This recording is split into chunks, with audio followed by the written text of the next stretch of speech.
Welcome, racing fans, to this Tim Reynolds Show live play-by-play and reaction. And good thing we got audio working. All right, let's get started over. Welcome, racing fans, to this live play-by-play and reaction on Tim Reynolds Show for this 2026 NASCAR Cup Series race, the Brickyard 400 at Indianapolis Motor Speedway. And ladies and gentlemen, as we get ready to get started here with a little preview, guys, we're going to go over the starting grid to get you guys ready for what should be an exciting race at this historic racetrack, one of the crown jewel racetracks in NASCAR. It's time for the Brickyard 400 here at Indianapolis Motor Speedway. Hope you guys are ready as we're making sure everything is running here and running good. All right, looks like we got good audio and everything else. Can you see early light was so proudly we hailed At the twilight's last gleam, whose broad stripes and bright stars through the perilous perilous fight. o'er the ramparts we watched were so gallantly streaming, and the rockets' red glare, the bombs bursting in air, gave proof through the night that our flag was still there. Oh, say does that star-spangled banner yet wave for the land of the free and the home of the brave?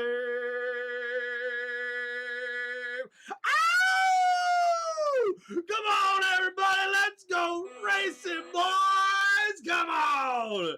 And a beautiful national anthem here. You know we had to do it here on Tim Reynolds Show. And all right, guys, let's get right into that starting grid here, ladies and gentlemen, as we preview this 2026 NASCAR Cup Series race here at Indianapolis Motor Speedway. It's race day Sunday, everybody, and it's time for the Brickyard 400. All right, let's get into it, guys, here as we go over the starting grid here on Tim Reynolds Show. Guys, don't forget to please hit that like button and subscribe to the channel. All right, Carson Hocevar qualified on the pole here in this one in the number 77 Chevrolet. So he'll start on the front row here right next to Daniel Suarez. Teammate starting out here on the front row. Suarez qualifying second here in the number 7 Chevrolet for Spire Motorsports. And we also see here, guys, Tyler Reddick qualifying on row number 2 here in the number 45 Toyota in the third place position.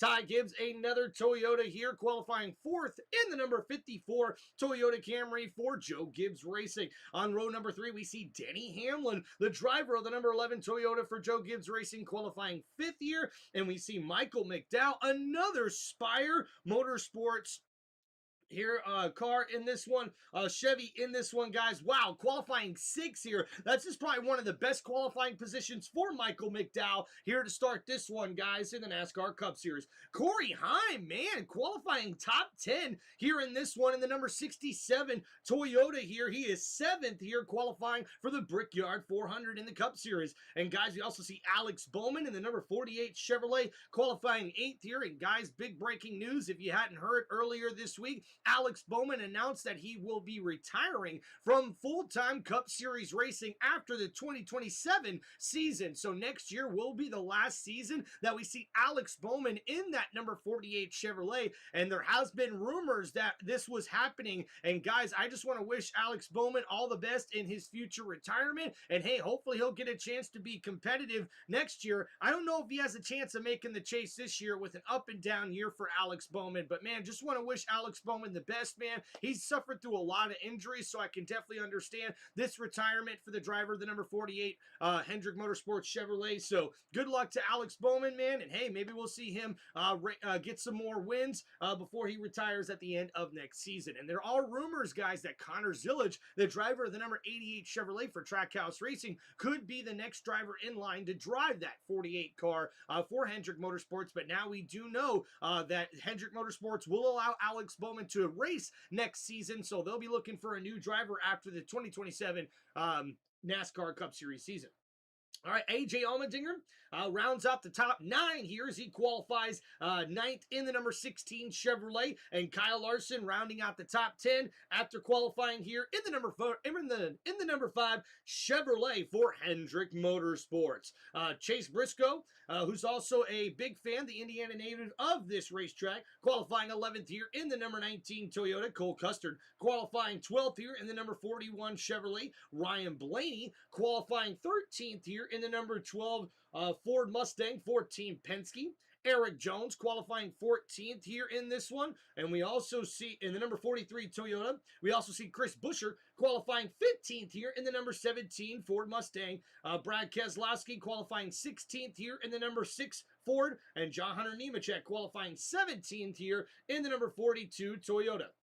Riley Herbst qualifying 18th in the number 35 Toyota for 2311 Racing. Joey Logano qualifying 19th here in the number 22 Ford. And Austin Dillon rounds out the top 20 here in the number 3 Chevy.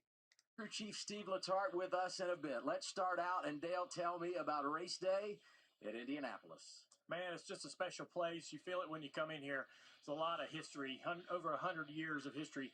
No matter what discipline of racing you do, you want to win at this racetrack if you ever get the chance to run here. So all these drivers today, they want to add their resume, and Indy would be a great one to put on it. One guy at the top of the list, Denny Hamlin, 0 for 17 when it comes to racing in the Brickyard 400. He wants it really bad. That's the guy that's got everything on the resume except this win. He would love to win the championship later this year, but I don't think this guy's ever been more confident than he is today. So he's got a great shot at it. Feels like he's motivated and ready to go. That's right, guys. If Danny Hamlin can take that number 11 Toyota to victory lane here today, he will be a Grand Slam champion in NASCAR's Cup Series. Earlier this year, so did Ty Gibbs. So did Corey Heim. They would love to deliver here to... All right, guys. So we see William Byron qualifying 21st here in the number 24 Chevrolet. Ross Chastain qualifying 22nd in the number 1 Chevy for Trackhouse Racing. Christopher Bell qualifying 23rd here in the number 20 Toyota. Ricky Stenhouse Jr. qualifying 24th in the number 47 Chevrolet. SVG Shane Van Gisbergen qualifying 25th in the number 97 Chevrolet. President of Rev Specialty Group, Mike Fernet. Driver. All right, ladies and gentlemen, we get ready for the most famous words in motorsports. Drivers, start your engines! And the drivers get those motors fired up as we get ready for the green flag here in this one, ladies and gentlemen. All right, so keeping going through the starting grid here, guys. What's up, Jeffrey Ty? Mrs. Reynolds in the chat. Heck yeah, man. How are we doing, everybody? All right, let's get into it here, guys. So SVG in the number 97 Chevrolet qualifying 25th there. Josh Berry in the number 21 Ford Mustang for the Wood Brothers qualifies 26th. Chase Elliott qualifying 27th here in the number 9 Chevrolet. Ty Dillon qualifying 28th in the number 10 Chevrolet. Bubba Wallace qualifying 29th in the number 23 Toyota. Zane Smith qualifying top 30 here in the number 38 Ford. Connor Zillage in the number 88 Chevrolet qualifies 31st. We see Austin Hill in the number 33 Chevy qualifying 32nd. Noah Grayson in the number 4 Ford Mustang qualifying 33rd. Ryan Preece qualifying 34th here in the number 64. Austin Cindric for Team Penske in the number 2 Ford Mustang qualifies 35th. Todd Gilliland, who's also, guys, in the finals of the championship round for the in-season challenger tournament, I should say. And man, he's going to have a long way to go if Todd Gilliland's going to have a chance to beat out Ryan Blaney in this championship round for that $1 million prize. So Todd Gilliland starting 36th here in the number 34 Ford Mustang. That's going to be a tall hill to climb there for Todd Gilliland.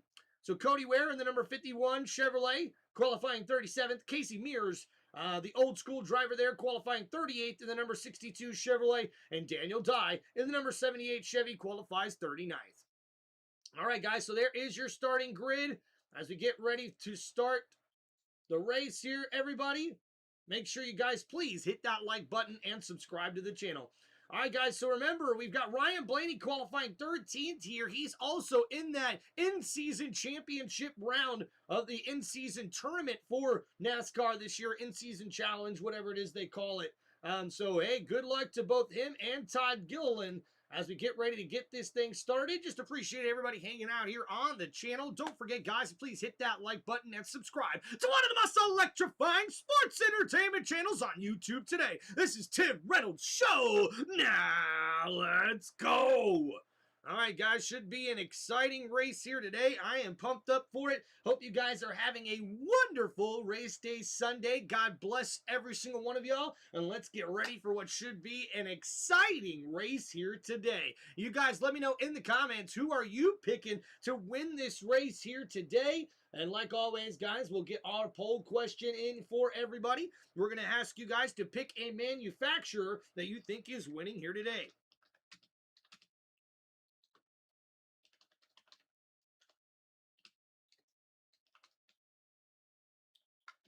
If you guys have any racing questions, NASCAR questions, make sure you guys please ask me those in the live chat here. Shout out to everybody hanging out with us here. Alfie, KC, Ty, Mrs. Reynolds. Hope you guys are doing well.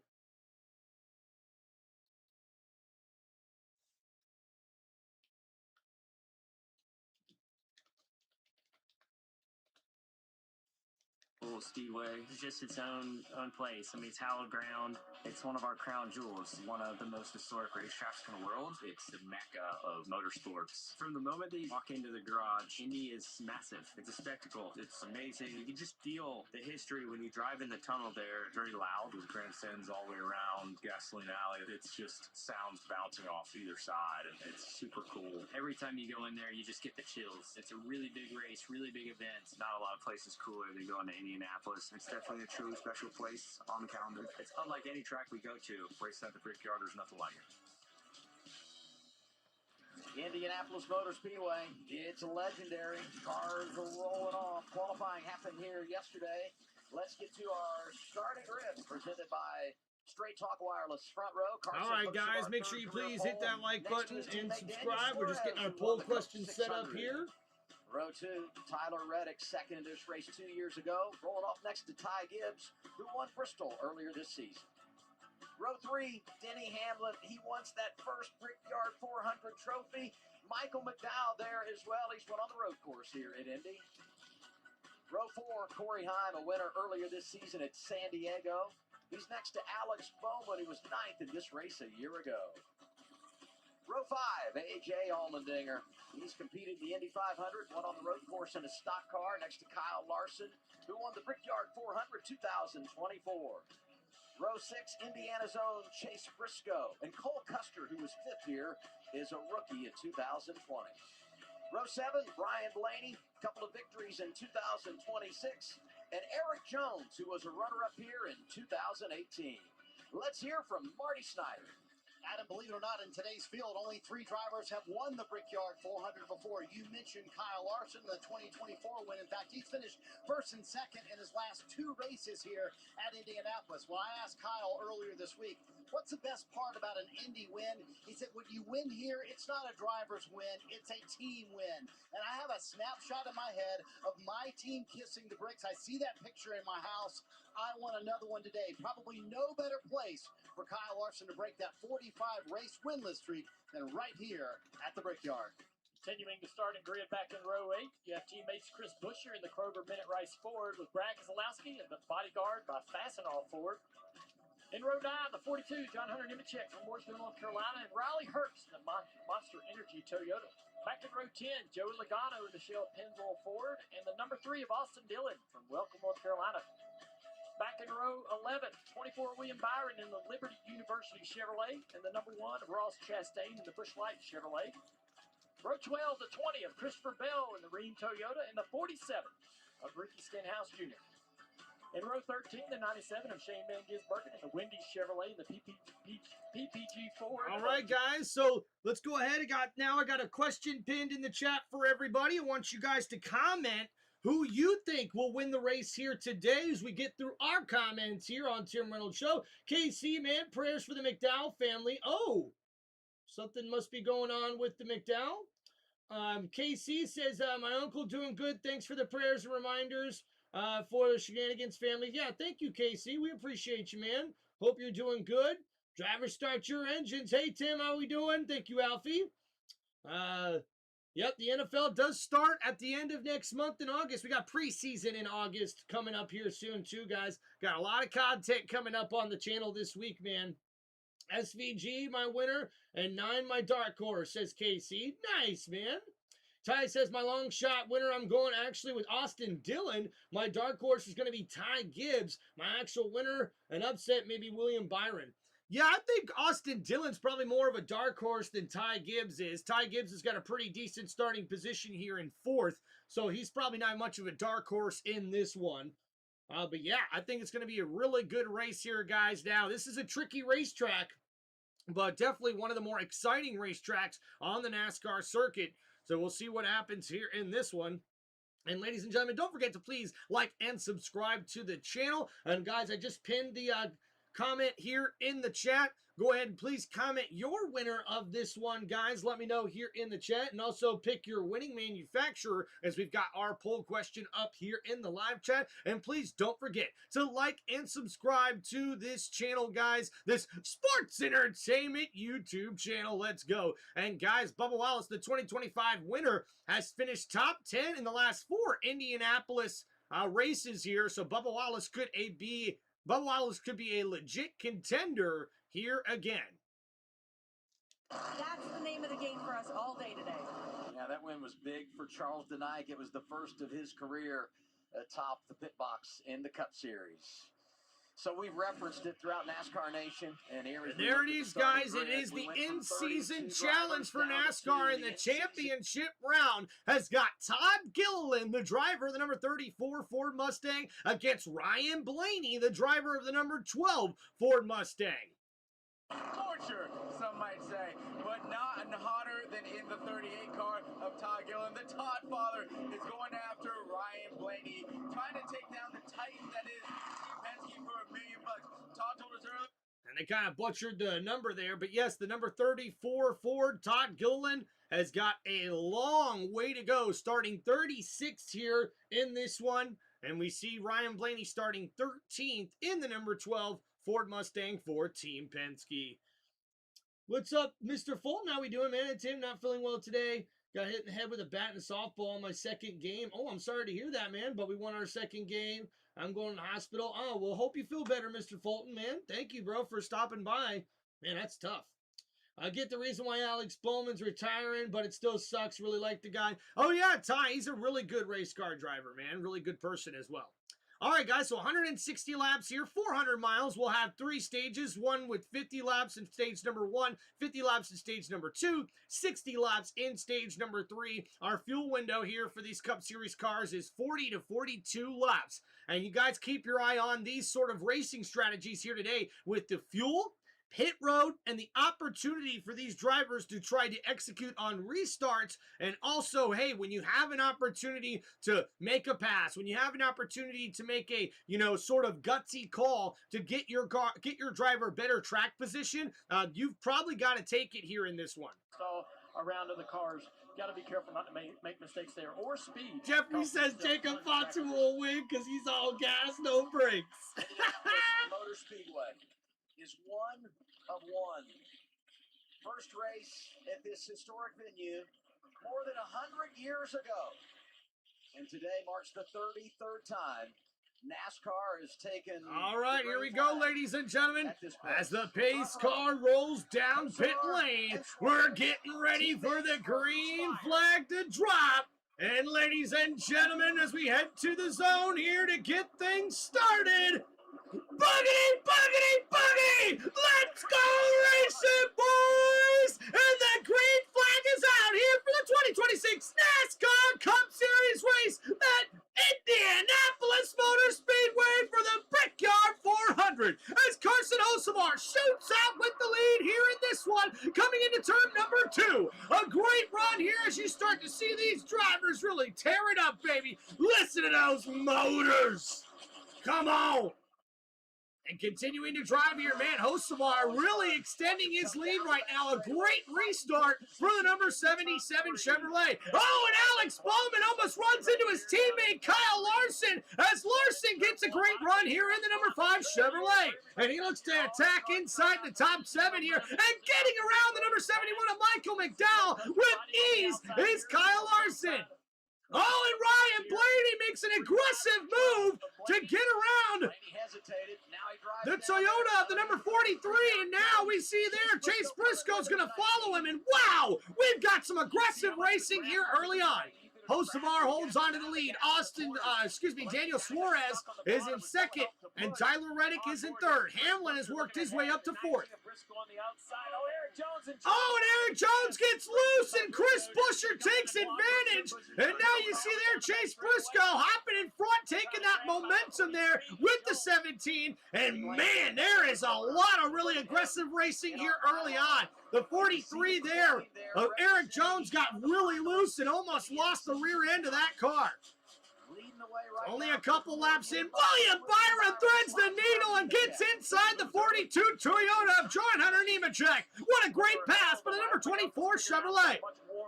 And we see here, guys, a lot of drivers starting to battle. And man, Hocevar already with a 2-second lead over his teammate, Daniel Suarez, with the lead.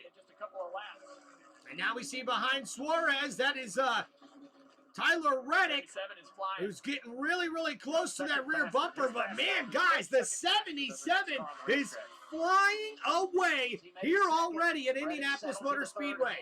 And you see the cars starting to single out now using that draft. I don't think this is an automatic slam dunk for the Toyota today. Talking to Denny Hamlin this morning, said it's not quite as much speed as they expected. And we see a lot of Chevrolets mixed into the top 10 in qualifying. This race is pretty much anybody's, whereas, most of the season. So Denny Hamlin in fourth, looking for that elusive win here at Indianapolis Motor Speedway. If Denny Hamlin can get a win here today, he will become a Grand Slam Crown Jewel champion for NASCAR. He's got 7 Crown Jewel wins here among active drivers. That's the most, with Kyle Larson and Brad Keselowski having 3 apiece. He's had some heartbreaks. 2020, a flat tire, a handful of laps from the finish. And 17 career Brickyard 400 starts. His best finish is 3rd, and he's finished 3rd 4 times here at this racetrack. So for Denny Hamlin, this is definitely one he wants to try to check off that list and try to get a win here at Indianapolis Motor Speedway. And continuing to battle here in this one as the drivers now start to fan out. Little contact. Like the 54 of Ty Gibbs just touched the wall off turn 4. Caught my eye. Yep.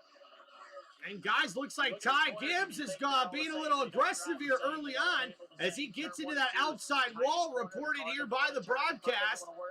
As you go through the next series of corners, turn 2, turn 3, turn 4, the car turns. And Gibbs currently running 5th right now in the number 54 Toyota.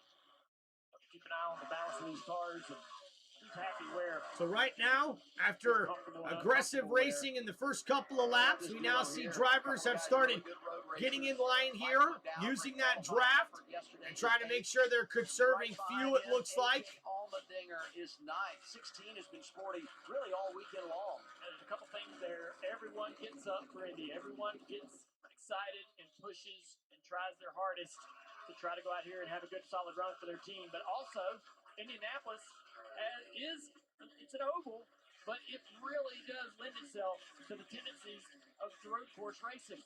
See a lot of road course drivers. And that's right, guys. You can compare Indianapolis Motor Speedway to road course racing with how difficult this track can be and how you have to really get into the groove and get the right balance of steering here. But Steve, they also had a test here, a 2-day test for the 16 team. Talked to Trent Owens and AJ Allmendinger about that, and he said, in the day and age of us getting 25 minutes of practice, that 2-day test was massive for us. Clearly, that speed showing up. Yeah, and I think even more important for a team like College, who is publicly they've moved. AJ Allmendinger with a great spot here in 9th place as the driver of the number 16 Chevrolet got some really good practice runs earlier this week to help him dial in that number 16 Chevrolet.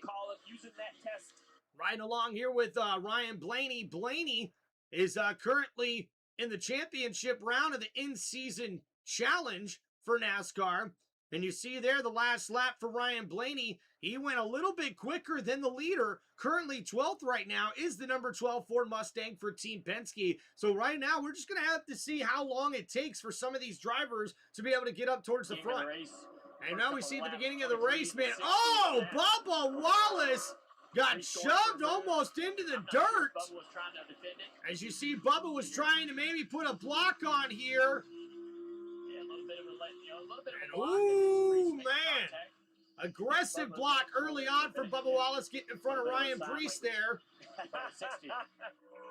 He was not happy. Let's see, here's Preece right on board. Here's Preece with a nice run and went to get around, and ooh. It didn't look like there was much contact there between the 60 and the 23. But we are 8 laps in here, guys. Stage 1 is 50 laps here in this one. Beautiful day here in Indianapolis Motor Speedway. We saw how intense the boosts were on the restart of the initial start of the race. That will continue and be more aggressive with every restart after this. Bubba way down the racetrack. You can see Bubba Wallace trying to use a different racing line here and not really working out for him too well at the moment. And guys, you see Carson Hocevar continuing to lead here. A big lead, almost 3 seconds on Daniel Suarez, the driver of the number 7 Chevrolet. His teammate is second, and close behind him is the number 45 Toyota of Tyler Reddick. All right, guys, we get to our first commercial break here, everybody. How are we doing in the chat here, ladies and gentlemen? Please make sure you guys hit that like button and subscribe to the channel. Guys, have you ever watched a race at Indianapolis Motor Speedway before? Are you a fan of the racetrack? Do you guys have a selection, a pick here to win this one today? You guys let me know. Right now, it does look like Carson Hocevar is dominating here early on in the NASCAR Cup Series race at Indianapolis Motor Speedway.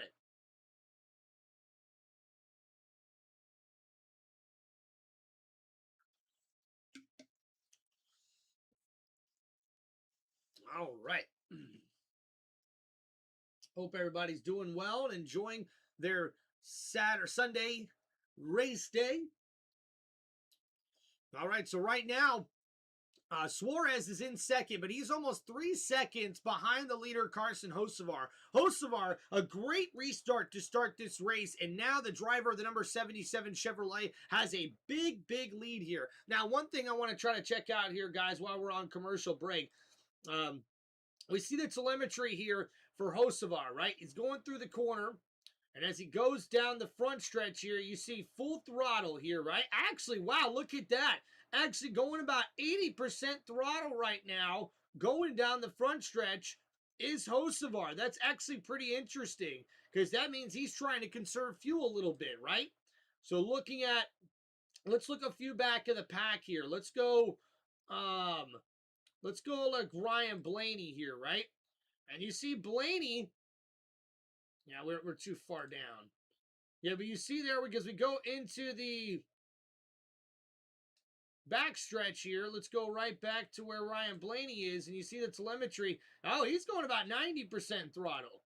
So some of these guys aren't having to go that much throttle going down the front stretch because they're trying to conserve gas. It's crazy how Hocevar, he's always been good at this all season long, but one of the best drivers at conserving gas and using that throttle to his advantage. Hocevar right now has this huge lead, and he's only going about 85% down the front stretches. So interesting what we're going to see here, man. Casey, prayers for everyone in the chat and stream. Thank you so much, Casey. Biggest moments in racing on Kalshi. For a limited time, download the Kalshi app and use code. Cause I'm TNT, I'm Dynamite.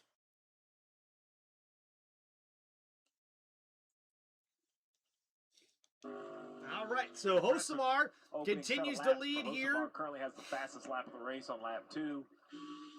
We're on board with Austin Dillon. And we ride here with Austin Dillon. He's definitely off the pace. We saw one car streak by the 2 now Cindric. And something's going on here with the number 3 Chevrolet.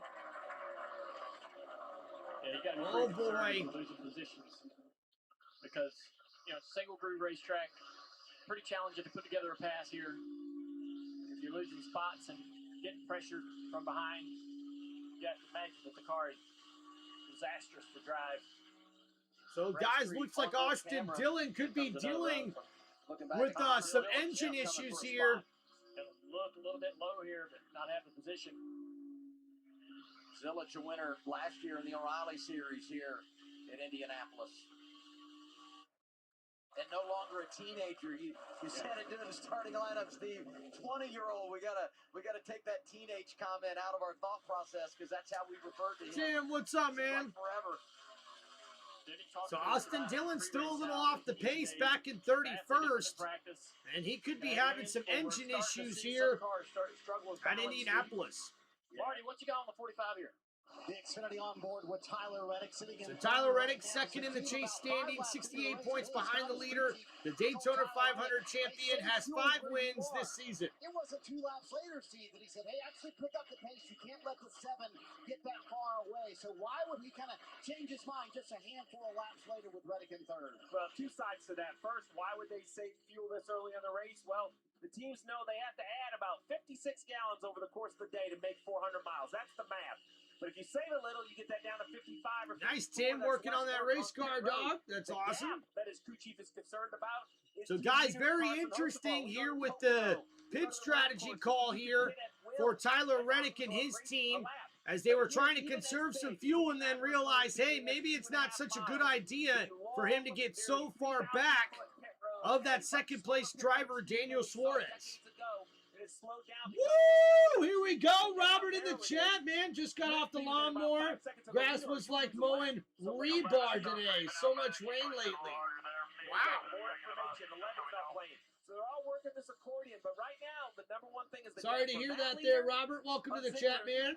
Tim, hope working on your car is going good, buddy. Right there to the guy back there at 4th or 5th. So right now, I would say that's the last guy that could pit. Gibbs on up could pit without losing a lap. Behind Gibbs, you would lose a lap.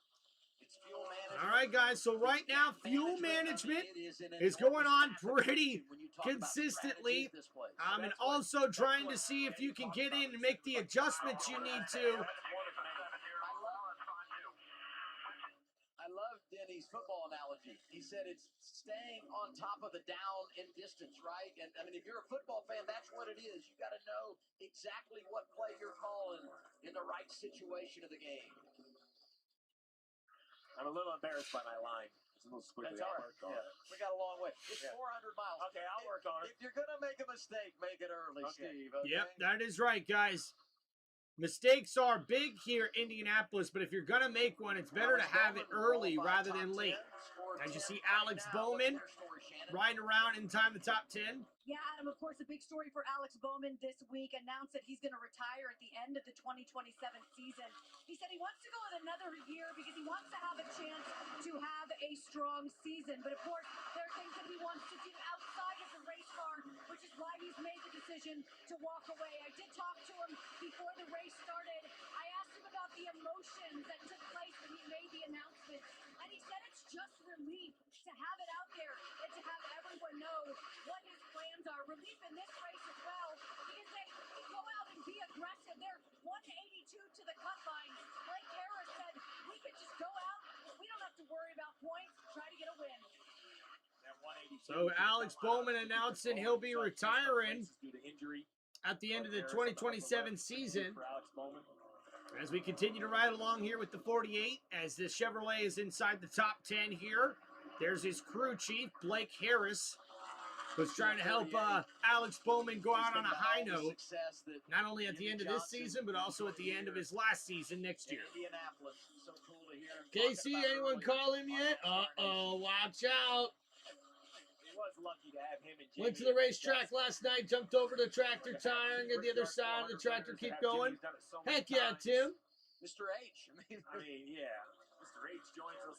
We had quite the cast. Oh, and what an aggressive block there by Chase Elliott, as it looked like the 97 of SVG trying to get to the inside there of the number 9 Chevrolet, and he blocked him off, cutting that air off the front bumper of the 97. So Elliott with a great block now, able to get back in his 24th place position here. But man, Chase Elliott only one top 10 in the last 10 races, and he needs to pick up the pace.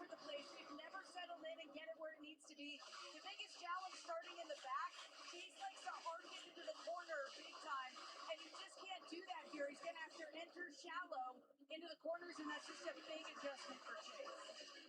How you drive these corners matters so much. When I was Jeff Gordon's crew chief, we came here and we were average on the speed charts, and I thought our entry into every corner looked low on every video I saw, and I questioned it.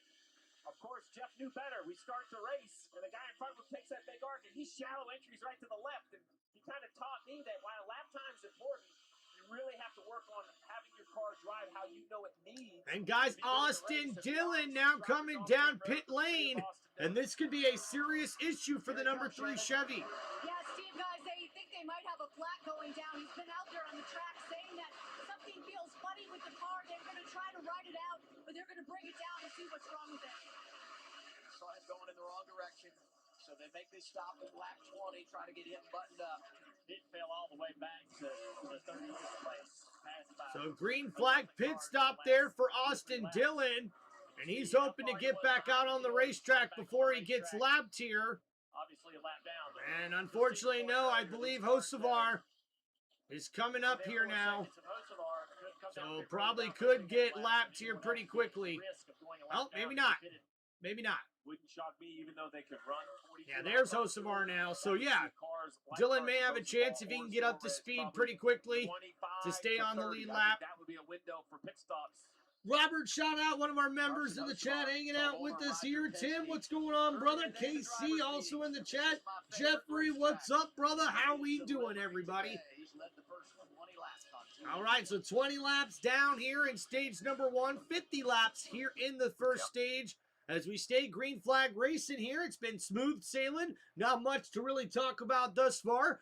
Carson Hocevar has been dominating here, racing very, very well in the number 77 Chevrolet. He's got a smooth line, and guys, when we even look at the telemetry here for Hocevar, he's actually not even using a lot of throttle going down the front stretches with how long they are. So he's actually trying to conserve fuel a little bit here as well. As we see it now, going down the front stretch, he gets up to about 100% throttle when he first gets in there, and then look at him. He's 78% throttle right now, going down the front stretch, right at 80% before getting on the brake here, getting into turn 1. So Hocevar not only is leading, but doing a great job of conserving fuel here in this one as well, which is going to allow his pit stops to be a lot faster. Now, remember, green flag pit stops are going to start in about 20 laps. These drivers can only go about 40 to 42 laps on one tank of fuel. So we'll have to see green flag pit stops if we stay green here within the next 20 laps. So we'll see what they're able to do. But guys, I mean, right now, Hocevar is just doing what he needs to do, dominating. But man, over the last few laps here, though, Daniel Suarez has cut into this lead here. You can see now it's a 1.5 seconds rather than the 2 seconds like you're seeing here with Tyler Reddick. So for Suarez, he's not really slowing down. Let's look at his telemetry here. I want to see what Suarez is doing in the corners, or I should say doing in the front stretch, in the back stretch here, because I think Suarez might be the one who's going full throttle right now. So here he goes, coming out of turn 2, going down the back stretch, and you can see there Suarez, yep, he's going 100% throttle down the back stretch and front stretch right now. So that's the difference. And we've got Chase Elliott making a green flag pit stop here. An aggressive call by the number 9 Chevrolet team for Hendrick Motorsports. And looks like a big adjustment also made for the number 9 Chevy. And a very quick pit stop.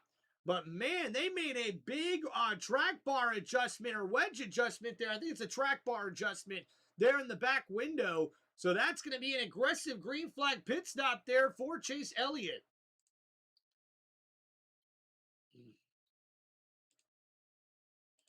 All right, appreciate everybody hanging out with us here. And Elliott coming down off of pit lane here. We'll have to blend back out onto the racetrack. So wonder what this strategy will do for the number 9 team. I guess he's going to try to hopefully take advantage of track position here. And at the end of stage 1, he'll be able to stay out. I mean, that would be my guess anyways, right? So guys, Indianapolis, greatest spectacle in racing, constructed in 1909. The inaugural race was in 1911. Wow. And the track was dormant during World War II from 1942 to 1945. NASCAR had their first race here in 1994 for the first ever NASCAR Cup Series race. Formula One, their first ever race here was in 2000.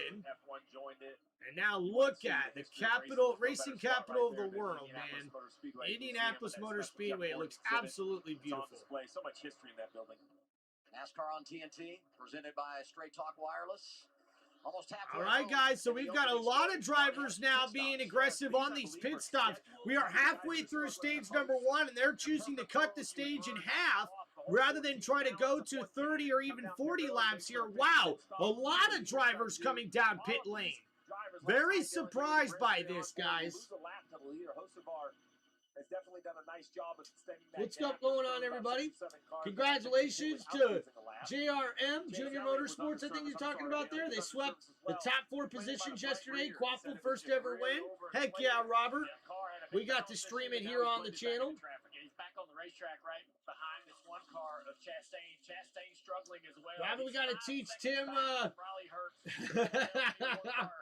Holding up this 9 is 22. And there goes Ross Chastain, 21st in the point standings. A little loose right now as he tries to hold on to that position, battling with Chase Elliott for a top 20 spot.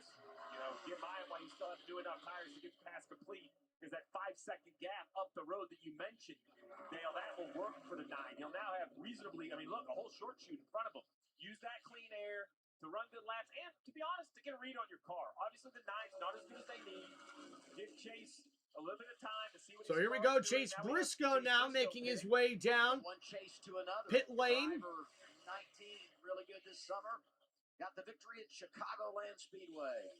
We're up 90 minutes from the racetrack. Down in Mitchell, Indiana. So Daniel Suarez has now closed the gap here to him and his teammate Carson Hocevar. So Suarez may be able to battle for this lead here. Today, no race. Chase Briscoe would rather win than this one. Saying the car was just a little bit free, kind of splitting this stage 1 in half.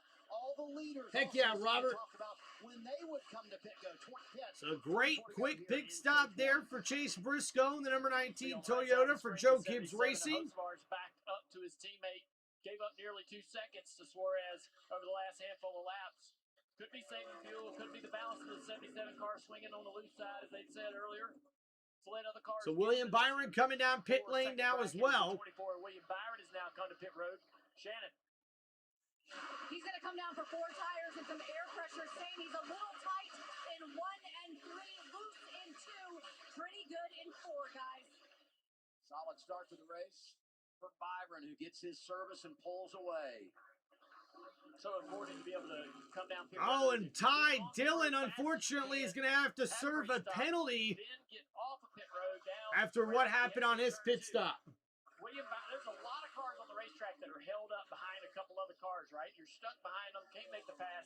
So Carson Hocevar staying out on the racetrack right now, and you're starting to see a lot of drivers struggling here. Possibly breaking one of the rules rules here. Getting a little bit to the right side of that line. You're not allowed to go across there, Steve. Absolutely right. The dotted line's in play. The solid is out of line. You crossed over it. Penalty for the 10. Pass through. Execution. What's up, Ghost, with the $2 super chat donation? Jeffrey Brexton is sore, but doing well. You got to watch Larson on pit road, said he needs just a little bit more turn as the run goes on, but fairly happy with it and a little bit of progress here on the first run of the day at the Brickyard. HendrickCars.com. Riding with Kyle Larson. You hear the conversation, get to pit out, and there he goes. This is going to be pretty interesting. He was 5 seconds back. He's on the access road. Here's the leader who now has traffic in front. Here's Larson, bottom right. Remember, you can't go over that stall line, but the access road is slippery. It's slick. You can't get the power down. So the 77 will have a run down the backstretch. So we see here Larson trying to get back up the racetrack here, and he does. A great pit stop there for the number 5 Chevy team for Hendrick Motorsports. Larson services his car, rejoins the racetrack, staying on the lead lap. Another thing that'll be interesting, Larson was really quick, but stuck behind the 67 of Heim, Gibbs, a couple other cars who's still on the racetrack. As they cycle the pit road, does this present an opportunity for So, man, Hocevar still staying out there, but Suarez now only a half a second, a couple of car lengths now behind the leader as the number 7 Chevrolet looks to sort of stay on the same pit strategy here as his teammate. Now, Hocevar will have to pit within the next 9 to 10 laps, so you got to wonder, when is he going to start to come down? And that's why I think we're starting to get a little bit of this split. I don't love the 77 stuck in traffic, Dale, as you just mentioned. I feel he's losing time to drivers like the 54 who's come to pit road now. Scheduled stop, Ty Gibbs, lap 31, Marty.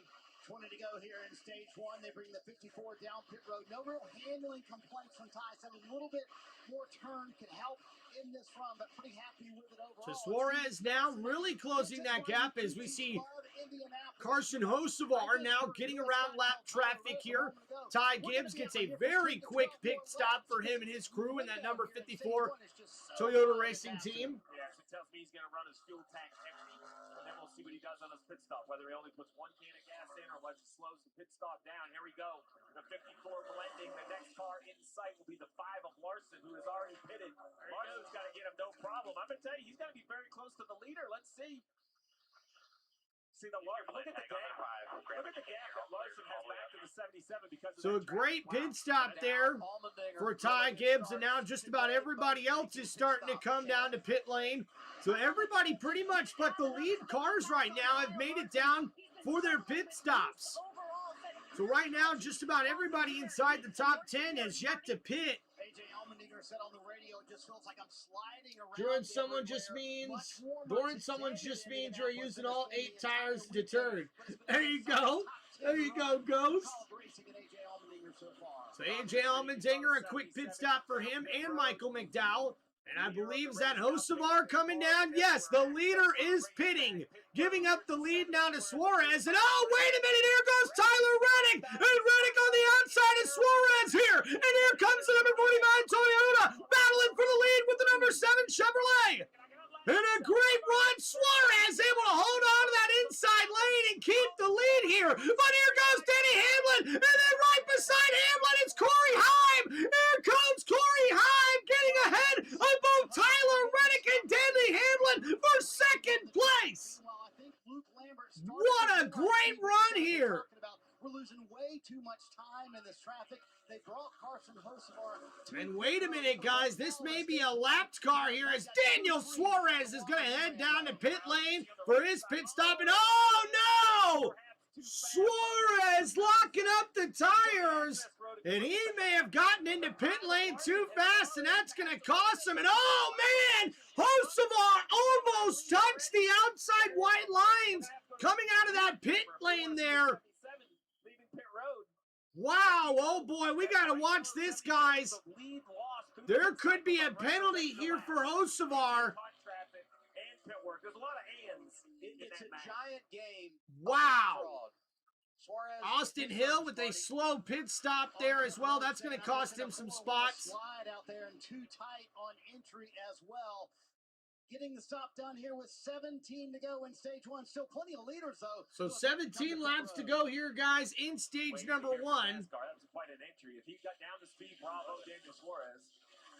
as we wait on the rest of the field to come to pit road, pretty incredible work by Larson's team to be able to leapfrog him. Appreciate you, Ghost and Robert, man. That's all great right now. Okay, so far no penalties handed out yet.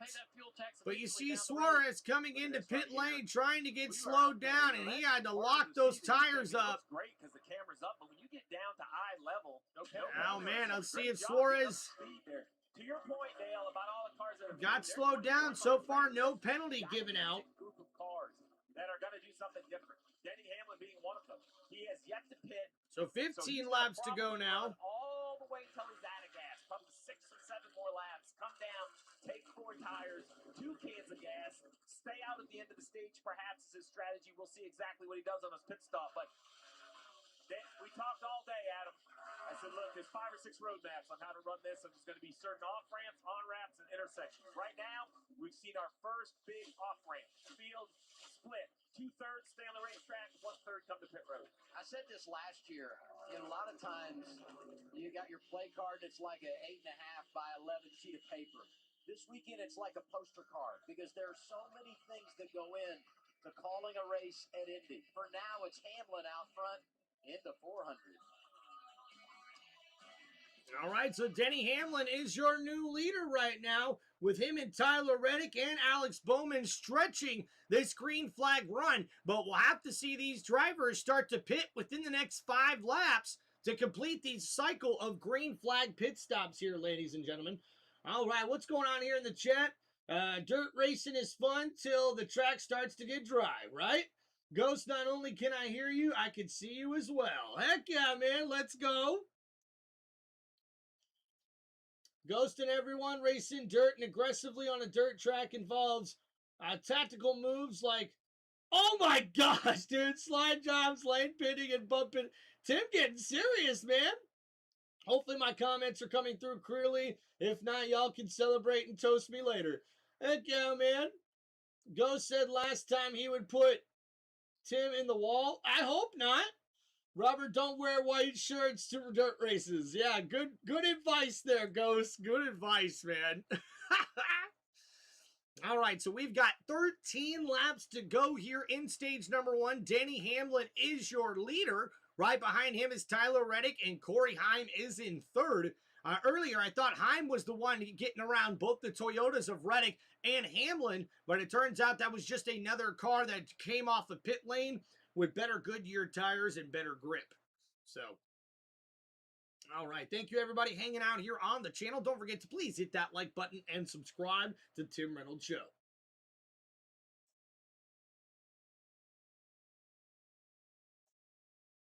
All right, so here comes Riley Herbst in the number 35 Toyota Camry for 2311 Racing.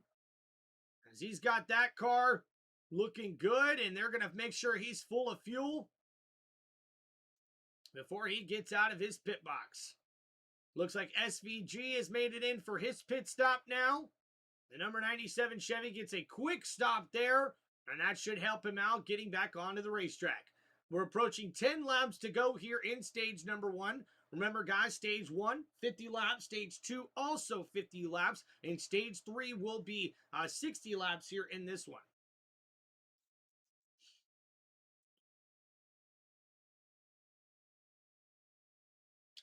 Oh, wow. Tim's been racing since 1989. Dude, that's a year before I was born. Ghost, go ahead and scare Denny and Joey into the wall. Heck yeah, KC trying to predict somebody getting a caution or a wreck here today. All right, so Brad Keselowski makes his pit stop here, and they're going to wait for fuel. And Brad Keselowski gets a nice pit stop there, and that number 6 Ford Mustang gets full of fuel. Inside the race with NASCAR Driver Cam presented by... And all right, guys, don't forget to please hit that like button and subscribe to the channel. Audio and more. Watch NASCAR Driver Cam all season long only on HBO Max. Right near Chris Buescher at the Dulcolax onboard camera. Making a pit stop here. Lap 39. Scheduled service for the 17. A host of others in as well. Yeah, the fuel window 40 to 42. All right, guys, so a lot of drivers now coming in right at the end of that fuel run, and this should benefit them a little bit as well, with a lot of these drivers probably getting track position at the end of the stage when everybody else is probably going to come pit again.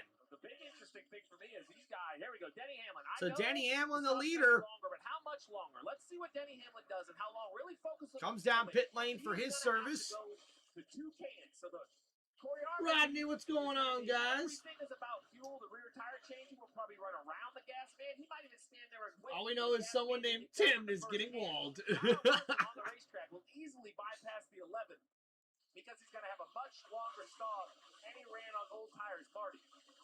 Steve, they will wait on fuel here for Denny Hamlin, but in their meetings this week, Denny Hamlin was very clear with Chris Gale. I don't care about points this weekend. Just put me in a position to win this race. So this is the strategy, running very long here in stage 1, Danielle. And a great pit stop there for Denny Hamlin as he waited to get fuel here. And we'll see what that strategy does for the number 11 Toyota team. Here comes Tyler Reddick giving up the lead to Corey Heim now. Heim staying out a little extra here, probably trying to just stretch out that fuel run as much as he can. Ryan Blaney now also on pit road. As everything continues to churn, Ryan Blaney also coming to get his stop. Here's the 45, Marty. Yeah, you heard spotter Nick Payne say, so Tyler Reddick with a great pit stop here. His team doing a very good job. It looks like they're going to wait on fuel as well. He said the balance was a little bit free, but at the very end of the run got a little bit too tight for him. Ryan Blaney said the time got better for him. So a great pit stop there for the number 45 team. Bubba Wallace and Ryan Blaney in for their pit stops. He has been battling a free race car. Remember, Adam Stevens told me today was about strategy. They know they put themselves in a hole with that qualifying effort, and he's down and away. Christopher Bell gets his service as well. And right now, only a handful of drivers have yet to come down and get their pit stops done. And guys, as we cycle through these pit stops, it does look like Kyle Larson and Ty Gibbs are going to have an opportunity to take the lead over here, with Hocevar slowly behind them as well. So guys, right now Larson is scheduled to be your new race leader once everybody else cycles through pit stops. What about the 22, Shannon? Joey Logano has had some heartbreaks here at the Brickyard. He's finished second twice. We talked about his winning last week, put him in the chase contention. He has been clean. What's up, Jeffrey? How we doing? Ghost, I grew up in the dirt. They had it for lunch, dinner, and some nights. Robert, I remember eating mud pies and eating lunch break, and I got older sandwich. Heck yeah, dude. Top 4 yet to make a pit stop. Larson has cycled back to the top 5, and he leads that original group that started. And that's right, guys. Kyle Larson, who came in a little bit middle of those green flag pit stops here, he takes advantage of a great pit stop by his team, and him and Ty Gibbs have been able to get out in front of Carson Hocevar here, and that's how we're going to cycle through these green flag pit stops. So we're going to have about 5 laps to go here. Kyle Larson is now going to be your leader. Ty Gibbs in second, and Carson Hocevar in third. Pit stops, the most important thing is total time. 10 seconds for Larson, 15 seconds for Hamlin. Well, why does that matter? Well, Kyle Larson got about 14 gallons put in his car. Denny Hamlin got nearly 20 gallons of gas put in his car. So that wasn't just bad pit work by Denny Hamlin. That slow left side is waiting for that second. Oh no, guys, and Kyle Larson loses it and gets into the wall. And after it looked like Larson was going to take over the lead, terrible luck here for the number 5 Chevy. We saw this last year. Logano blew a left rear while leading. Priest had a left rear in practice. Cindric had a problem last year when he was out front. Wow. Hit it about, what, call it 10 laps ago, I think? 20. Yeah, even more than that. You're right, Dale. And Kyle Larson is going to be done here, ladies and gentlemen. It looks I like thought he the best blew a consistent left lap rear on the best car tire, in practice. but he just They pitted were 10 confident laps in their strategy. ago. They thought they were in the best position to go win this race. What just They had happened? something sort of out of your control take you out of it. And they're in a tough spot in the points as well, fading back. What is going on Let's go here? to 7th right now after the incident when you talk about the standings, Marty. This will make it 3 tough straight weeks for this 5 group with speed in the car as well. And Dale, they had just told Kyle Larson like a lap ago, start pushing the pace a little bit more so we'll know what to adjust to for our car later. And then this happened. You think about Wow. what happened here a year ago, troubles he had at the Indy 500 trying to qualify for that race, and the struggles that he's had ever So here we since. go on the replay. Larson getting into the corner here, and the car just comes around. Go out, And wow, it looked like the left rear nothing he could do. just was going away. What looked like might be the day where he ends the winless streak. The struggle continues. That's a really, really hard hit. Thankful for the safety barrier there, taking some of that energy out as he backs that car into the wall at nearly full speed. Let's ride on board. Riding with Larson here, getting into the corner. No, he just got loose. NASCAR's done a lot of work to take some of the support and stiffness out of this body. You see the car. Yeah, you can see absorb that some of that left rear crash energy. tire going down, and what 2 a 3 years ago, wreck that would've here, been man, such by a tough wreck Larson. for him physically. Wow. Thankful for the advances and changes made.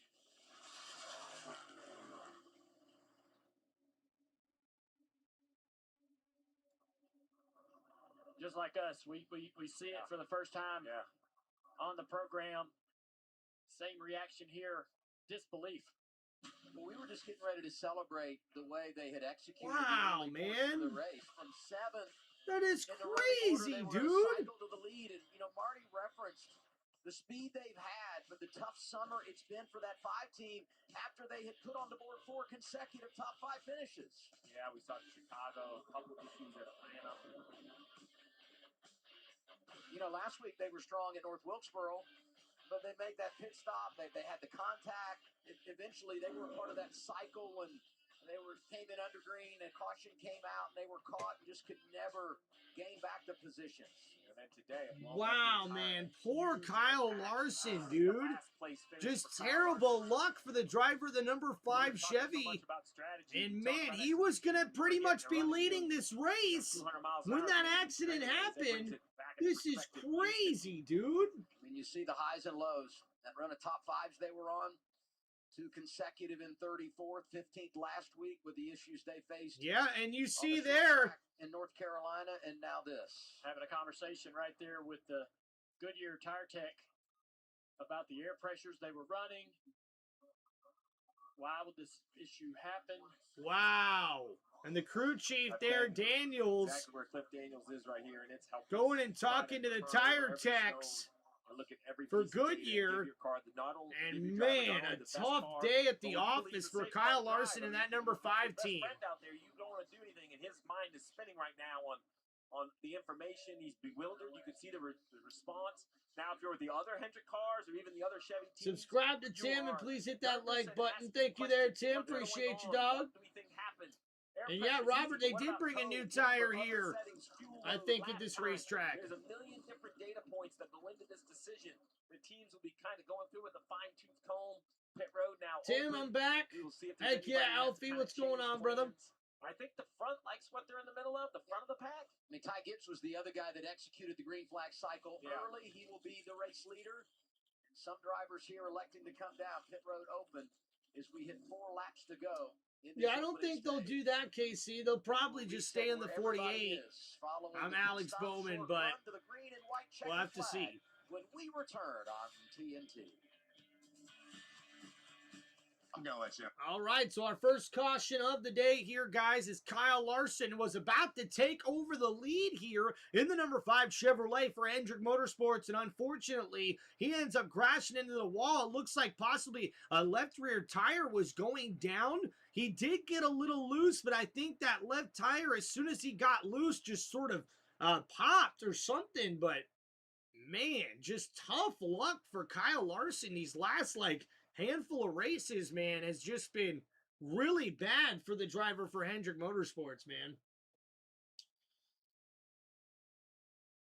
Tim, I hope I could bring the Hooster 500 racing tire.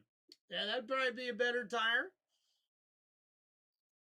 Robert never got one, but plenty of winners got to see me if they came to the wrong pit. There you go, Robert, or Ghost, going at it already in the chat. Let's go. All right, guys, so waiting to get back to the action here. Make sure you guys please hit that like button and subscribe to the channel.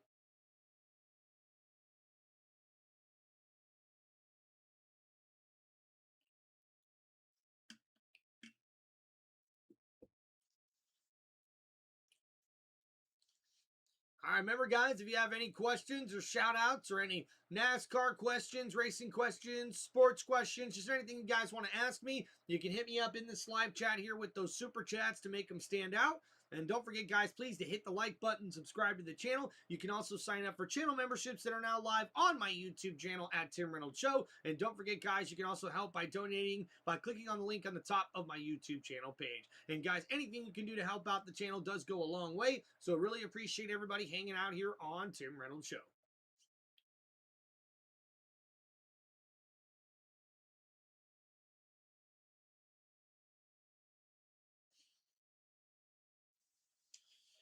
And Tim in the chat says, I hope a Ford can win the race today. Well, right now, the Fords have not been very strong here early on. We can even look inside the top 10 here. And you can see, guys, there is not a Ford all the way until Chris Buescher here in 11th. Brad Keselowski and Ryan Blaney there at 13th and 14th. Joey Logano 17th and Josh Berry 19th. The Chevys have looked pretty fast here early on.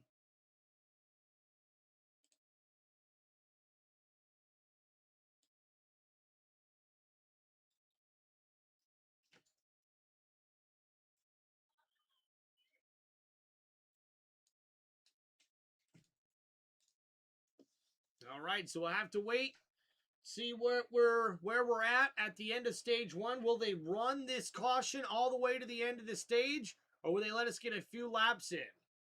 This is hole 7. Actually, an awesome view of the race.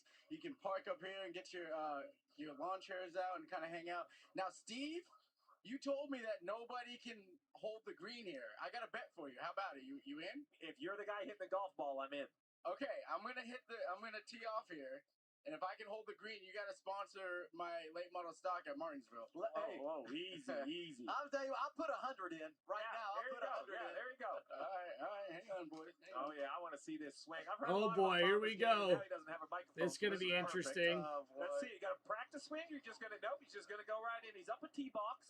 It should be at least tee boxes back. He's gonna miss it left. That's my prediction when it's closed as that face is. He had those junior Yep. clubs. Ladies and gentlemen. Oh yeah. He can give him a bucket of balls. That's right. This race will finish before he hits that green. Keep trying. You know, we have Major League Baseball on the Turner Family of Networks. I'm waiting for a... Well, hello, Mrs. Reynolds. How are we doing? Doing good? Doing good. Awesome. Yeah. Everybody says hi. Hi. Tim, what you drinking today? We are drinking water. I have been drinking just about nothing but water for the last 5 days. Damn beer is cold and so deserving. Cut the property yesterday and changed the rear brakes on the caddy. There you go, Ghost. And now have to tear it apart again because the pads are rubbing. Oh, I'm sorry to hear that, brother. Sorry to hear that. Alfie, good to see you, man. I feel like the Firecracker 400 back in Daytona. Yeah, the Firecracker 400's at Michigan International Speedway. What are you talking about, Jeffrey? Hi, baby.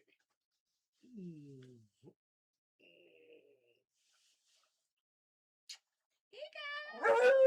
I didn't see it. Oh. And Graybeard Charlie Brown says hi, everybody. Good boy, Charlie. Welcoming your mom. All right, everybody, just waiting to get back to the action here after this caution here. Make sure everybody please hit that like button and subscribe. It does look like, guys, they're probably going to run this all the way to end of stage 1. So, man, Ty Gibbs looks like he's going to get himself a stage 1 victory here. That'll help him in the point standings to try to clinch a spot in the chase for the 2026 NASCAR Cup Series Championship. Hocevar could definitely use those points as well. They're in the second place currently. Daniel Suarez in 4th, Corey Heim in 3rd, Michael McDowell in 5th, William Byron in 6th, and Denny Hamlin in 7th right now.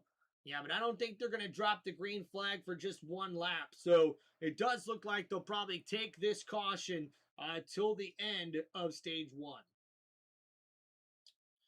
Robert, the best Dale Earnhardt Sr. ever to achieve was winning the 1998 Daytona 500.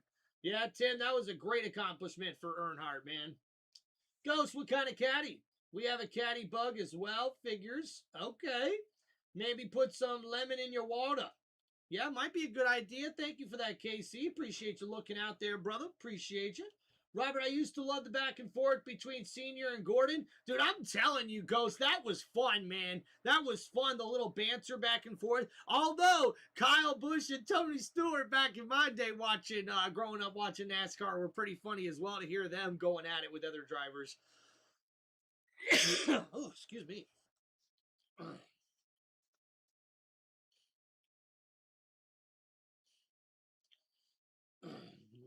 Cadillac SRX, fully loaded. Damn thing, and the GMS truck undercarriage as they talk to Kyle Larson. We did hear that the team had told you to start to push it just a little bit. Is that what happened, or was it something else? We just had a tire let go. I mean, I wouldn't say that pushing had anything to do with it. I was only going 3 tenths quicker than I had been saving fuel. So just a little bit of bad luck, I guess. Yeah, just proud of the team, though. I mean, we qualified 10th and did what we had to do to gain the track position to get to the lead, and you executed that all really well. So still obviously a lot of the race left, but I felt like we were positioning ourselves within the race and within the strategy to set ourselves up well to go after a win. So yeah, bummer, but we'll get back after it now. Thanks, Kyle. Glad you're okay. Adam. Ready for the restart. Gonna be Oh, guys, looks like we are going to restart here. So green flag, and we'll have 1 lap to go here at the end of the stage. Okay. As we get the restart here, 2.5 miles to the green and white checker flag. Gibbs jumps away. So Gibbs with a great restart here. Corey Heim now gets a great restart as well. They're out in front of Osavar. Now Michael McDowell, the teammate of Osavar, side by side battling for 3rd. A great restart here. 1 lap to go for the end of stage number 1. Ty Gibbs, your leader in the number 54 Toyota, coming into turn number 3. Corey Heim right behind him in the number 67 Toyota as William Byron makes a nice move to get around Denny Hamlin for 5th.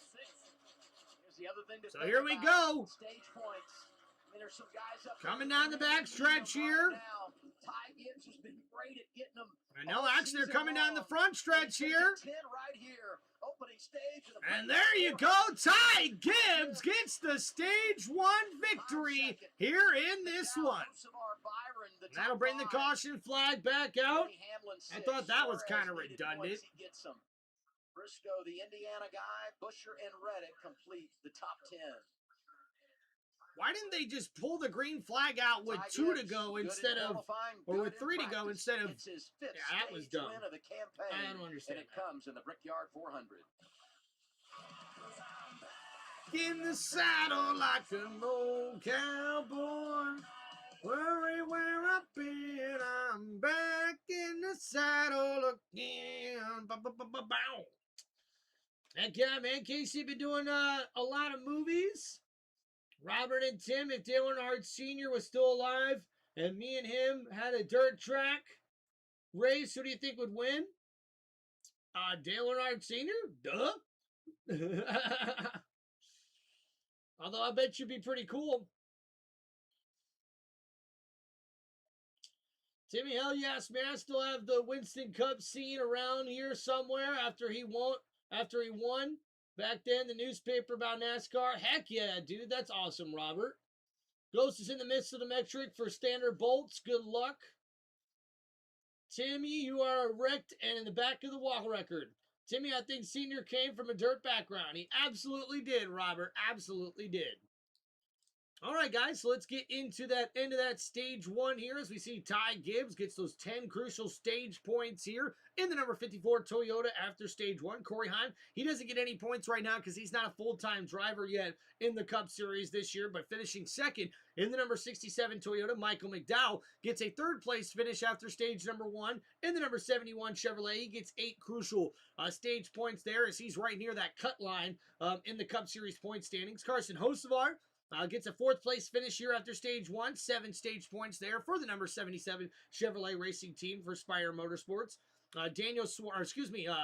William Byron finishes 5th here in the number 24 Chevrolet. Gets 6 stage points there at the end of stage one. Denny Hamlin finishing 6th in the number 11 Toyota. Gets 5 stage points.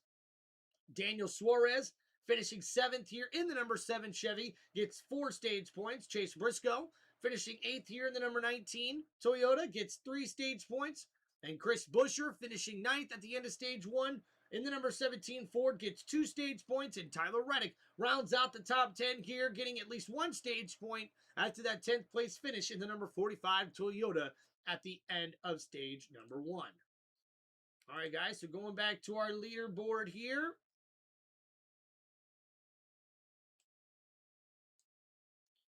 Hope everybody's doing good, and thank you everyone for hanging out on the channel. Don't forget to please hit that like button and subscribe to Tim Reynolds Show. But also, guys, if you could share this live stream with your family and friends, try to get more people hanging out on the channel with us here today, that would be appreciated. And thank you guys for getting in your votes in on which manufacturer you guys are picking to win here. And also, guys, I've got a comment pinned in the chat here for you guys to pick who you think will win here today in this one. One bank for what's ahead. Stage one complete at Indianapolis Motor Speedway. And a great day for it. Place is just massive. I mean, we had Mamba down there hitting golf balls, and I guess that's what you would call that.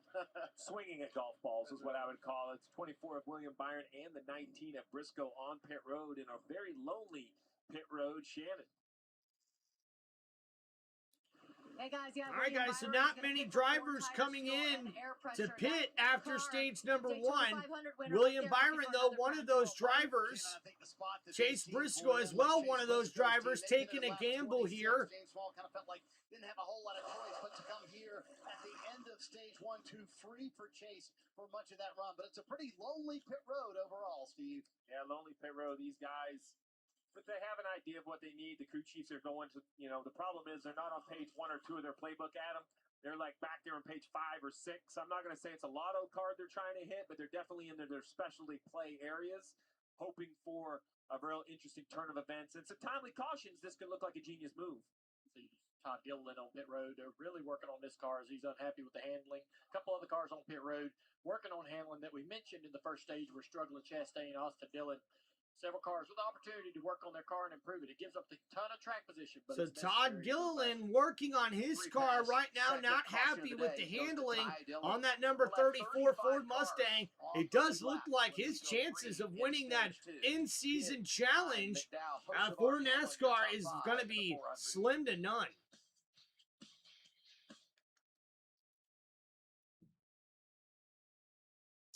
Right halfway bonus would come back. Robert, I agree, man, but hey, one thing I am pumped up about, and I'm going to be putting it on my channel this upcoming week, is that Daytona is going to be getting the Clash back, guys, to start the year. I am so pumped up for that, dude. Don't get me wrong. I do appreciate NASCAR trying to be a little creative and sort of putting the Clash at the beginning of the year in different spots, especially historic racetracks that we haven't seen NASCAR in a while. But for me, man, like, I do think to start the season, man, you got to have it Daytona all out, dude. 2 weeks of racing there where you have the Clash, the one weekend to help for qualifying for the Daytona 500, and then the next week you got the big Daytona 500 all around the same time the Super Bowl is happening. It's like, it's just the perfect start for NASCAR. Just like, I hate to admit this, but I think that the 4th of July race for NASCAR that they try to have every year, they need to try to go back having that at night. I think that would be a really good idea. Having that night race for the 4th of July really does, I think, big benefits for NASCAR. And I also think having it at Daytona or maybe even at Charlotte Motor Speedway would be the way to go, because then that's two big places and definitely big racetracks to have badass fireworks and stuff like that after the racetrack and after the race. So I think that would be really cool for NASCAR to bring that back as well. Tim says, hey, Miss Reynolds, about damn time Clash is back where it belongs. Daytona and Dega, tell the tickets. Ghost, you are not lying about that, brother. You are not lying about that. All right, guys, so just waiting to get back from commercial break here and get started with stage number 2. Remember, guys, stage 2 will be 50 laps, with the final stage being 60 laps here. The fuel window for all of these drivers is 40 to 42 laps here, so we'll have to see near the end of this stage what the pit strategy is going to be for these drivers. Will we get more cautions with some more wreckage, or will we stay green flag racing for the most part here in this one? Yeah, speed weeks are awesome. I said weeks. Exactly, dude. Exactly. Speed weeks in Daytona to start the season is just it's a beautiful way to start the year for NASCAR, man. Like, it gets everybody hyped up and ready. We get to see so much action and racing at Daytona, that's what the fans want to see, dude. Dude, KC, we should definitely all take a trip to a NASCAR race and meet up. That would be absolutely incredible. And I'm sure Mrs. Reynolds would be on board with it too. Allowed him to jump Hocevar in the running order. A lot of different strategies in the first stage, Jamie. Yeah, Marty, it's really hard to keep up, but I think Steve's done a great job trying to explain all these different strategies. I think one thing that we need to note is that the answer changes about every 20 laps of what the right strategy is going to be. Corey Heim is the guy I've got my eye on. He's on that same strategy that Denny Hamlin's on, but hit it 14 laps later than our leader. So in a great position. The guy that won San Diego earlier this year is in a great place for the Brickyard 400 now. It certainly is, and I'm not sure if the viewers at home had a chance to see the spicy moment for SVG. Spicy. Drivers are funny. If our steering wheel is off a quarter turn, we want to fix it. Evidently, he left pit road early in the race to start the race in the right spot. He's taking another shot at it here, gets it wrong. He's messing with it, and oh, hello, grass. That can't be comfortable. Got it all situated now. It was well planned. It was on the apron as he was trying to get up to speed, but I'm sure his heart rate went up a little bit. I remember many moons ago, Dale Jr., when you had to race the car using the steering column because your steering I'm wheel bringing the popped beer, off. but someone bring the bail money, says Ghost. Hell yeah, dude. I just want to hear the radio, the colorful radio that probably existed from SVG in that scenario as we went on board there with a Wendy's onboard camera. Here's the choose as we get set. All right, so here we go, guys, as we come to the choose cone here. Ty Gibbs will take the inside lane, and we'll see what kind of crazy restart we get here for this one. And I thought what he said right there is exactly right. If you're wondering where your favorite driver is, I'm getting text messages from friends. Ghost, I got the bail money, but might need a co-signer for you, says Robert. Come on! Robert and Ghost already going at it, man. How it all works, but what still matters most and what still reigns supreme in racing is what's getting ready to happen. I can put all the fuel in it you want. We can do all the strategy you want, but Dale, as a driver, I need you to be pedaled down on this restart, working with the spotter. We cannot go backwards. Yeah, the best strategy doesn't matter if you're losing spots on these restarts. So all the drivers know how critical that is, and they're all going to have to be jerks. This is the moment where you, even if you're the nicest guy out there, you've got to be selfish. And you got to take whatever you can on these restarts. That's right, guys. On these restarts, you've got to be super aggressive to have a chance to really gain some spots here. We do our Xfinity fastest lap. Hocevar starts on the pole. He's got the quickest of the day. Hamlin's been good. Bubba Wallace, not a great starting position, but he too had a fast lap out there. Our reigning champ of the Brickyard 400, Bubba Wallace, back in the 19th position prior to the choose. Talked about Spire in qualifying yesterday. All three of their cars in the top 10 for the restart here. You know, one thing that I glassed over, and I apologize, you know, the Fire wrecked, and it took kind of my breath away, but he wrecked by blowing that tire. And all of these teams, they didn't come back to pit road. Just a handful did. So they might have made air pressure pressure adjustment. I only bring that up because there's a whole bunch of crew chiefs that maybe they want to make adjustments. Maybe we don't know. So maybe it's an isolated incident. Maybe it isn't. But it's going to be something. All right, guys. So after that blown tire brought out the caution from the number 5 Chevrolet Kyle Larson, a lot of drivers now have got to be concerned about tire wear here. So we'll have to keep an eye on that and see how that strategy plays out here in this one. All right, guys. So the pace car fixing to come down pit lane here as we get ready for the restart. Drivers from the Toyota camp, Ty Gibbs and Corey Hine. Thank you, Father, for this group. Amen. Thank you, Ghost. Appreciate you, the $2 super chat donation, brother. And ladies and gentlemen, the green flag is out as we're back racing here at Indianapolis Motor Speedway. Starting stage number 2 as Ty Gibbs holds on to the lead, taking the inside lane. A great restart for the number 54 Toyota. Michael McDowell able to get out in front of Corey Heim and take away that second place there in the number 71 Chevrolet. And a great run here for Michael McDowell. Battling here and now looking to get up to the leader. And oh my goodness, 4 wide in the back of the pack as everybody tries to get aggressive here. And wow, there's Zane Smith. A terrific restart, almost going through the grass is the number 38 Ford Mustang. And now teammates there, Ryan Blaney and Joey Logano, trying to find their spot there as they look to get back inside the top 10. On the restart, the drivers are going to be jerks, and the aggression level is up. Bubba Wallace looking out of line. He was down low, now back to the middle of the racetrack. And a nice run there by Zane Smith. Bubba Wallace as well looking to go fast and get around a bunch of these cars on this restart. Starting stage number 2 here. That's the 4. Starting to calm. And this is why it's so wild, because it's starting to calm down. Look at this move right here. They keep going and they. Wow, that was close. Josh Berry trying to get around 2 on the outside of turn 3. So you see here on the restart, Bubba Wallace and Josh Berry, in front of Bubba Wallace, Josh Berry and Zane Smith almost get into it there. And that loose race car, luckily, got grip back onto the asphalt and didn't go into the grass. A couple of years ago, into 35, under attack by his Toyota teammate Eric Jones. Bubba Wallace right there with him. And continuing to battle here is Bubba Wallace, who finds himself inside the top 20. And remember, pit strategy is going to be huge for everybody here. Ty Gibbs is your current leader in the number 54 Toyota. Michael McDowell, a second place run right now in the number 71 Chevrolet. They are driving their guts out, and they haven't gone anywhere on those brand new tires. Like running on a treadmill, right? Doesn't matter how fast you crank the speed at the end of the day. I've heard rumors of one of those treadmills. Standing in the same spot.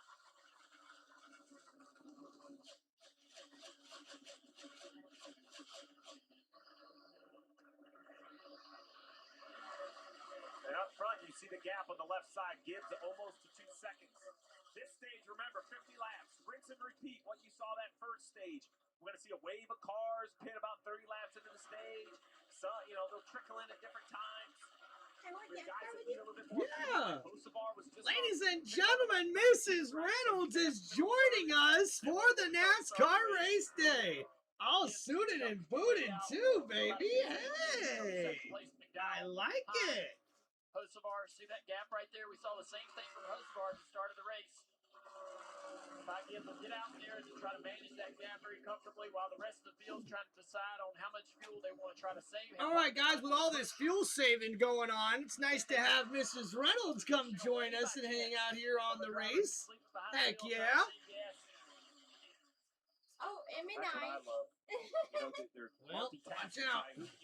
Here comes the kitty cat. All right, guys, so let's go ahead with obviously some of the racing going on here, guys. I want to try to show this to you guys as much as I can. So, going down the front stretch right now, Hocevar looks like he is going. Nope, there you go. Seeing about half Dan Towers and that Gamebridge group based here in Indianapolis. So a lot of these guys are actually trying to conserve fuel right now. And we you got an issue. Another flat tire. Another tire going down. This time it's Chase Elliott. And oh my goodness, this is definitely going to bring out the caution. What happened here as we see the replay? 9 comes up. And oh no, that's Ricky Stenhouse Jr. as the 9 gets into the outside wall. Knock the tire off the wheel. And now Chase Elliott trying to do anything he can to get back to pit lane here. Had to run in back straight away. I just think he thought he was going to clear the 47 easily off the corner. And the 47 was still there. Did the 47 come down? Hard to tell from that angle. This is incredible. Because Man, a big hit there by the number 9 Chevy. And when we stay green, they do not throw the caution. pretty tight spot there points-wise coming into this race in 5th and 6th.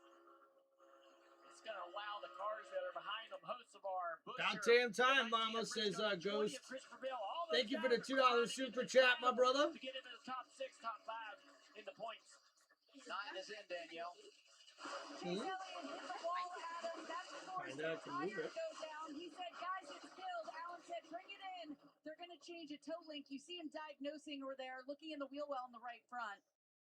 Yeah, and that will take him out of contention. Maybe able to repair, but unless we have multiple accidents, to your point, Dale, points are lost. There's really no opportunity at this point, and didn't score any of those stage points. So it could be a 1-point day for Chase Elliott. See Stenhouse here. I want to Mic take your check. attention to the pylon. Joey Logano up to 12.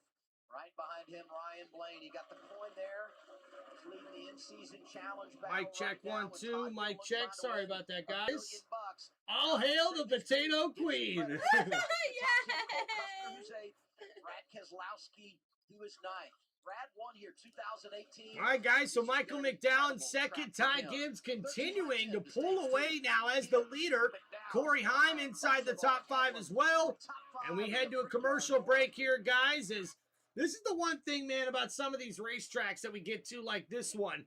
Because it's so difficult to pass, the more the strategy you see here is people conserving gas, conserving their race cars, conserving their tires. And, man, Chase Elliott, the second Hendrick Motorsports car to have a tire issue, but that one caused by the contact of the number 47 Chevrolet of Ricky Stenhouse Jr. As he gets into the back of the number 9, he gets into the outside wall, and he had to come hit the pits. They're checking on him, though. Hopefully he's going to be able to get right back out here. Heck yeah, guys. What's up? Appreciate you showing some love here to Mrs. Reynolds, guys.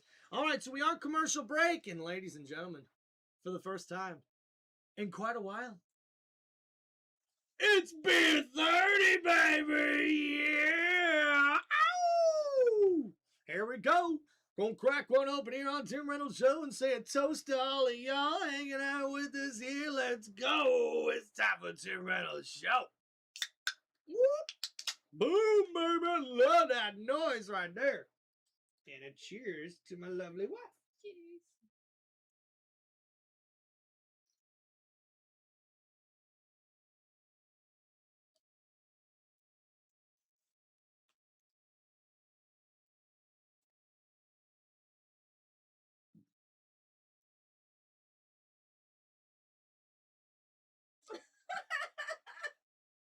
What? Oh, Ghost. He's got jokes. Oh, yeah, he does. Man, poor Chase Elliott. Looks like he's headed right to the garage here. That is going to be a tough break there for the driver, the number 9 Chevrolet.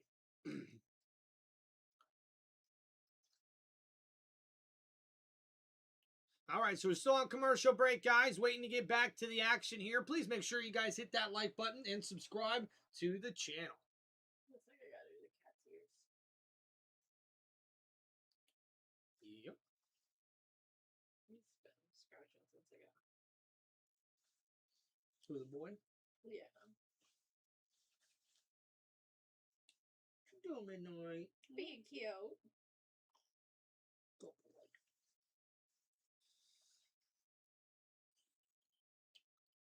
One pop, 2 pop, 3 pop, 4. If I keep drinking, I'm gonna be on the floor. Go, Ghost! Look at you, dog! Rose Robert, I'm sorry. Yeah, Robert here, man, would freaking popping off a good rhyme, dude. You can almost make that into a rap song. Tim, I got a feeling that Ghost put a nail on the track for the driver of the flat tire. Ooh, watch out. Tim's accusing Ghost out there throwing nails on the racetrack. I think Ghost is at home in the man cave, though. I don't think he's at Indianapolis right now. Arians, the next chapter premieres next. Yep, they're taking off so Tim can do SummerSlam. They coordinated that. Yeah, guys, just in case you didn't know, next week we'll be doing NASCAR with them having the week off. Next weekend we'll be doing WWE SummerSlam Night 1 and Night 2 here on the channel. Can't wait. I wonder if they can see how flippin' cute the cat is. Yep. So, Steve, we kind of have an A We strategy need and a B midnight strategy. cam. Ty Gibbs pitted at lap 30 for the only stop of the day so far, so that will bring them to So pit road Ty soon. Gibbs They has want to got make the it a most points four-stop race. earned Meanwhile, over the Carson last Hocevar 4 pitted races at in lap those Cup 32. Series point It's a standings. current thought from Luke And he's Lambert got the that lead he here would like to currently. talk to the strategy that Corey Heim, Denny Hamlin, and Tyler Reddick are playing and try and go as far as he can on this run to get to lap 80-ish. Luke Lambert told me we can't go that far, but we can come close. So is that just part of the chess match here, Steve, trying to decide which strategy do I want my driver on? I like It's that absolutely part of the chess match, and the Is that concern bonus? is jumping 48? strategies. Yeah. Very Bowman, difficult yeah. because you're late to the party. That one's Tyler The guy that's been planning it all day. He's Oh, a kind of purple on card the too. strategy. What I'm So talking about. if Luke Lambert, Reddick's in a who's the purple crew chief for card Carson Hocevar, wants to I got jump, but he confused can't get to because lap on 80. the Very thing simply, it's what you like need to a know as a purple fan is he's at a 48, like a disadvantage. purple card. So if that's the winning strategy, you're going to be so excited. So Corey Heim starting to close the gap here between him and Michael McDowell. And for Heim, man, he's been going a little bit hard here because he pitted a lot later than Michael McDowell did. Almost 10 laps, 12 laps actually later. So Heim can go a little bit harder than Michael McDowell can right now, especially on this fuel saving strategy that everybody else is on. Second place right now, Michael McDowell, Shannon.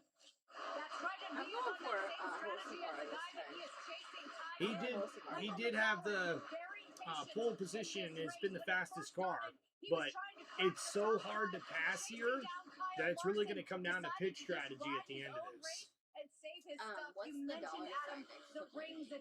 So Blaney's in the championship round for the in-season challenge for NASCAR. So that's what that means. The prestige of this place on the oval, however, and it says if you have a car that is great and fast, you better take advantage of it. He's doing Anyone gonna ask her what's in the cup? No, dude, she can have whatever she wants in the cup. She's a grown-ass woman.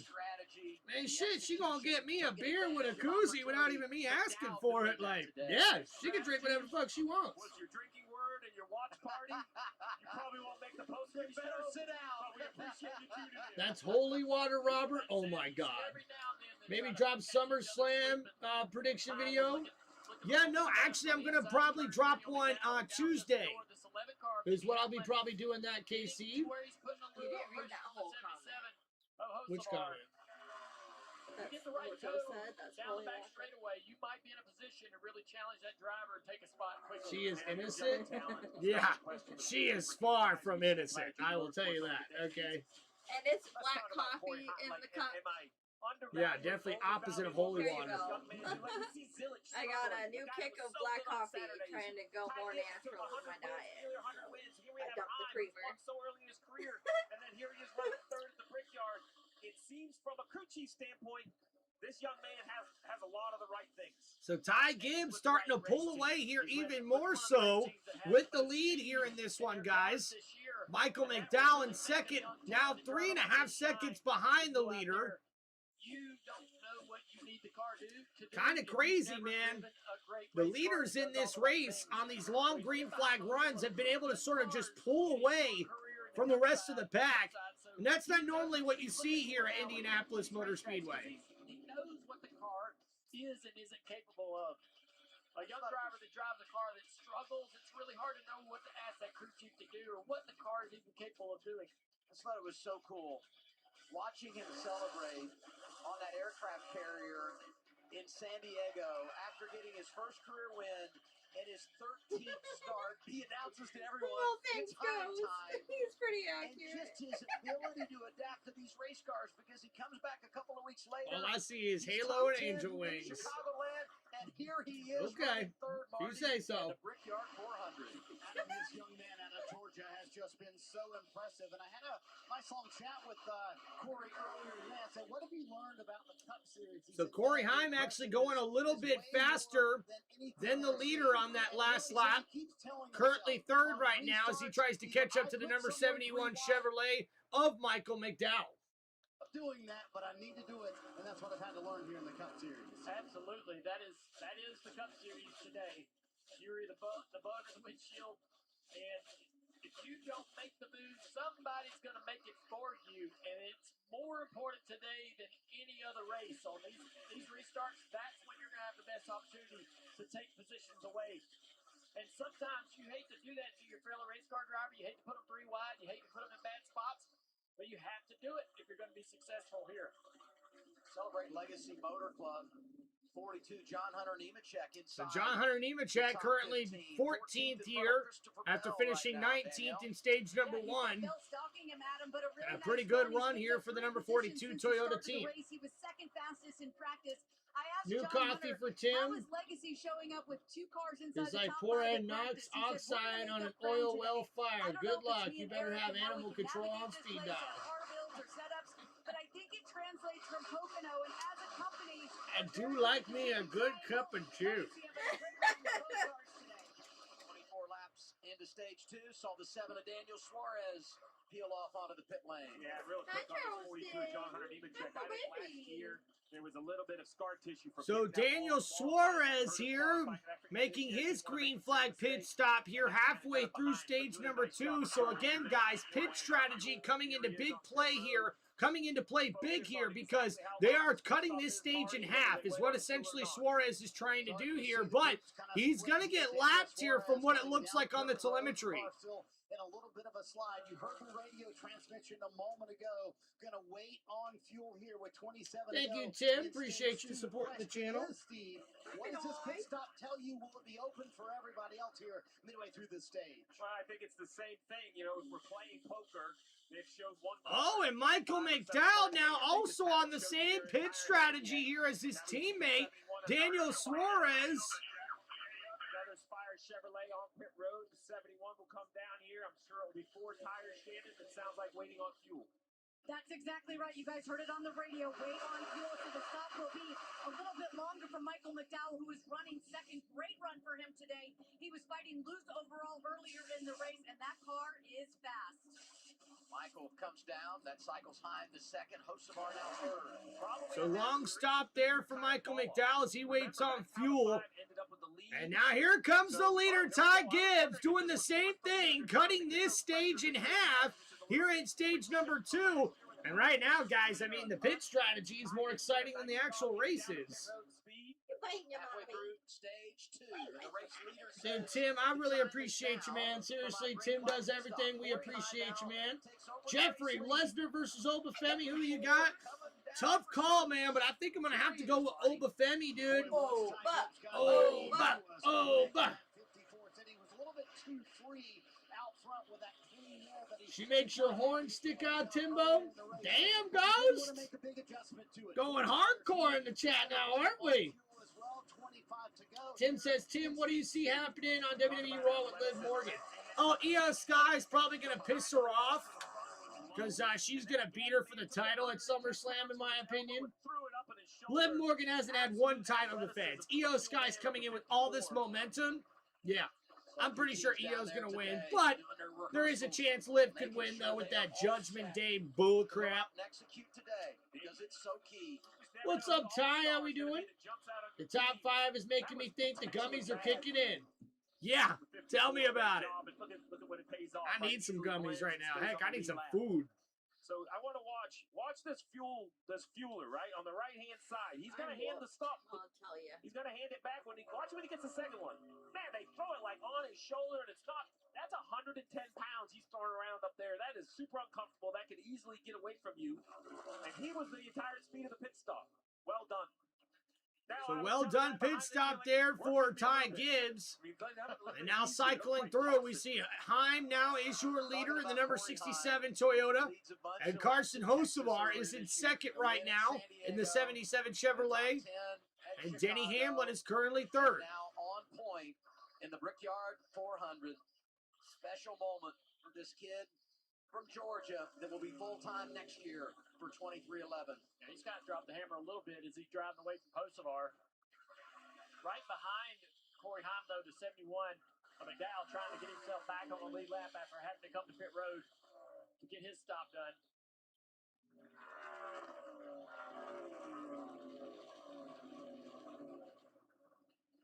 Last pit stop for Heim. Yeah, Ty, what happened with Chase Elliott is, unfortunately, he got contacted by the 47 Chevrolet of Ricky Stenhouse Jr. and ended up getting in the wall. And that pretty much cost him his day. Tim says, I got a question. Got 13 likes, but would you please hit that like button? Don't forget to subscribe to Tim Reynolds Show. Tim does everything. We appreciate you, man. Thank you, brother.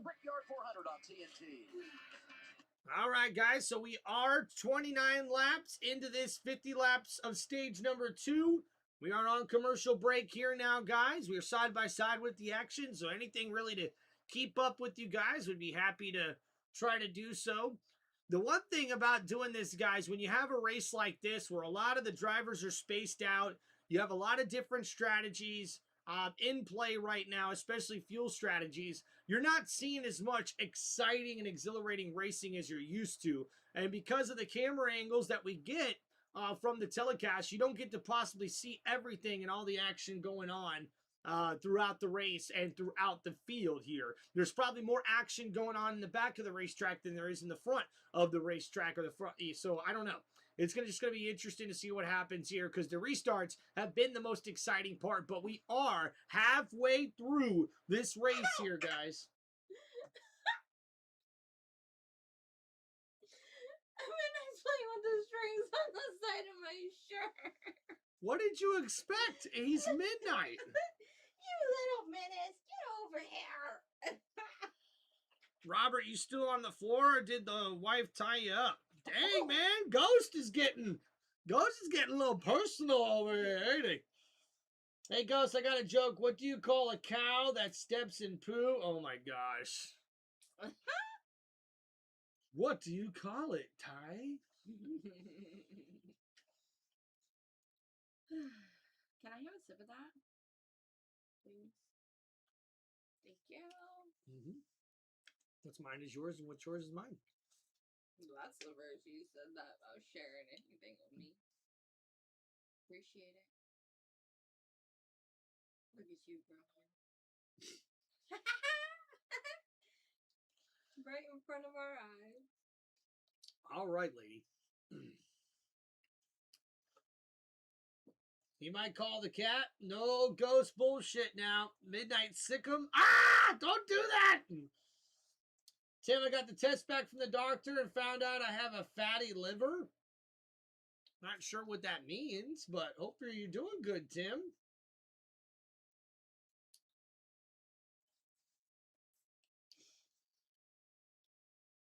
Action at 4:30 Eastern on the CW. It's called Ghost has a cow patty. Yeah, that's NASCAR on TNT, back live in the Indianapolis Motor Speedway. Ty, good effort, man. Good effort, Ty. Corey Heim is the race leader. Michael McDowell right behind him, trying to get back on the lead lap. It made me chuckle, Ty. It made me chuckle. Chicken butt. There's second place, Carson Hocevar. This is fascinating. Oh, Carson come to pit road, yeah.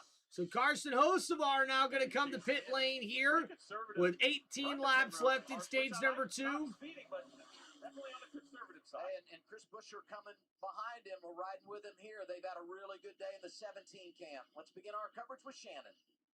Chris Buescher was really disappointed with the day. He started 15th, did not think that they maximized qualifying. He's been tight from some dirty air when he is in that traffic, so they'll bring him in to fix him up. Marty?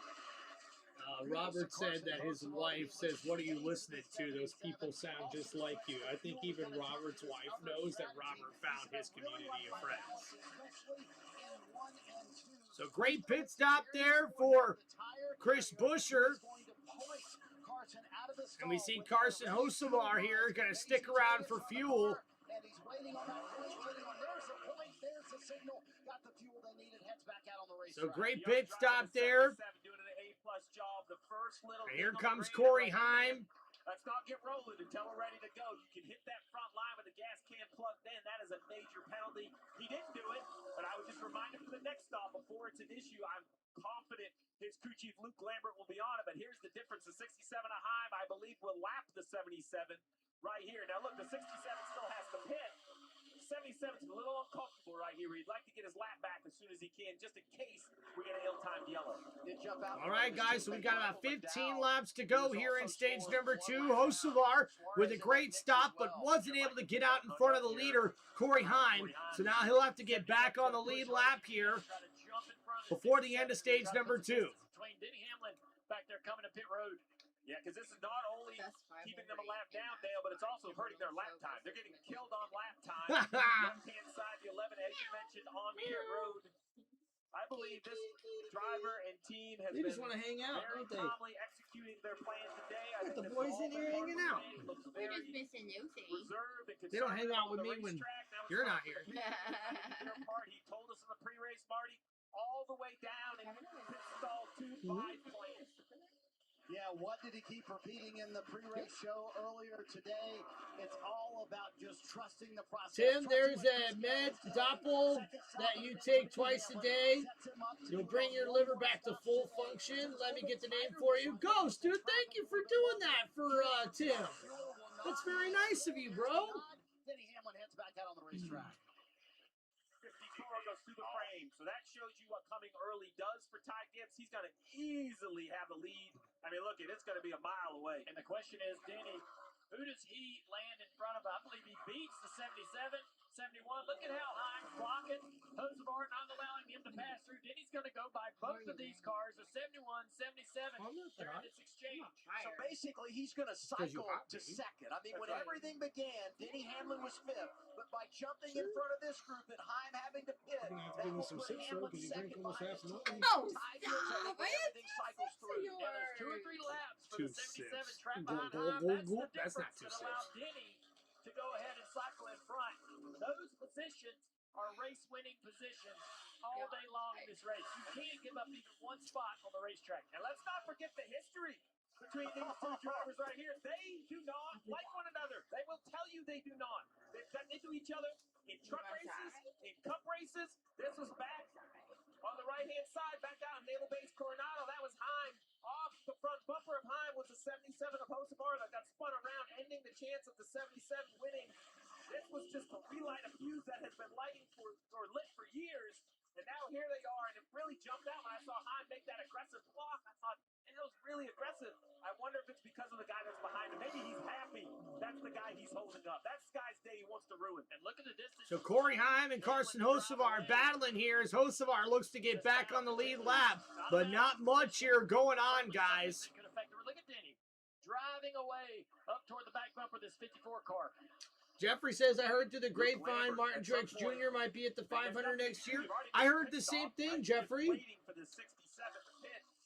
I think right now I'm probably letting my driver know. I'm maybe trying to calm him down. I don't think Pets are wrestling fans and NASCAR fans. Heck yeah, man. I should do an interview with Tim on my channel one day. Absolutely, dog. That'd be awesome. I'd enjoy that. Here comes Alex Bowman for his scheduled service, Shannon. Started the day 8. Alex Bowman just saying he feels stuck out there on the racetrack.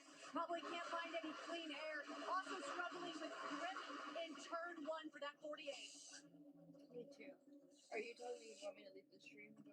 No, I want you to come sit your butt over here and hang out. Head toward the We can latter figure out stages food when it's all done. of stage 2. Okay. AJ Allmendinger getting service. Come on, man. Everyone started talking more when you got in the chat.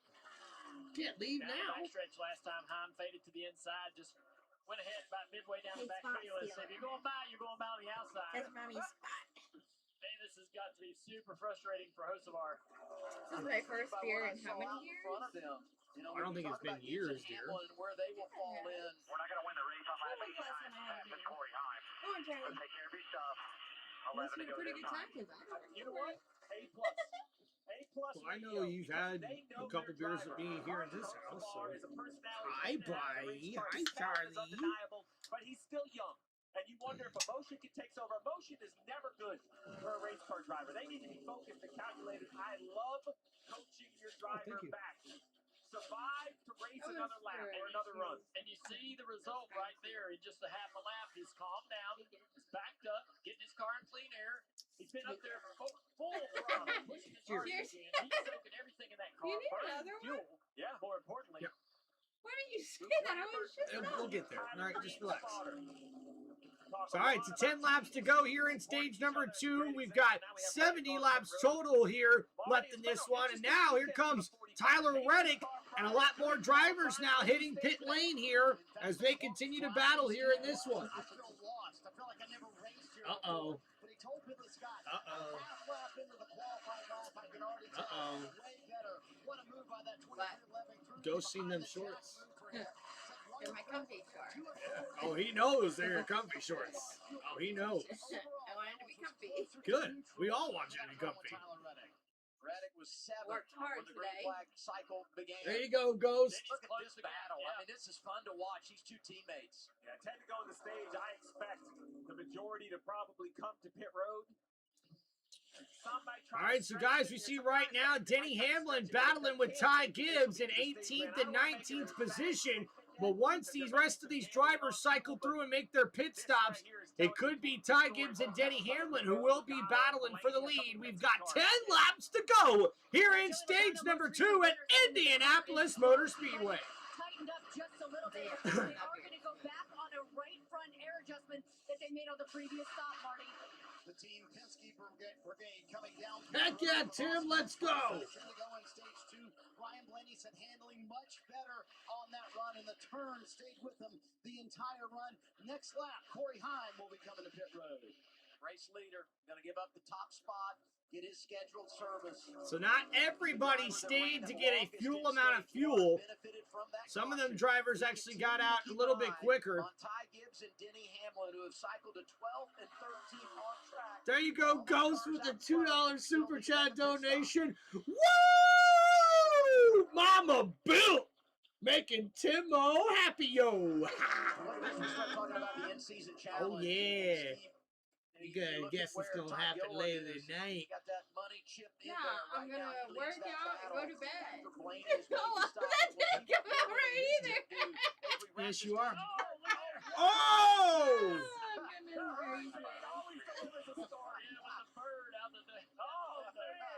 Outstanding. Did you guys just see that?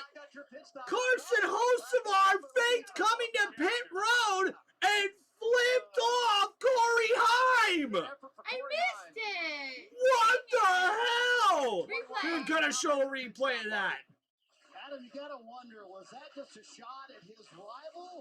Or was that him trying to catch a little draft up to 67 as he came to pit road? Corey Heim said the handling very good with the car.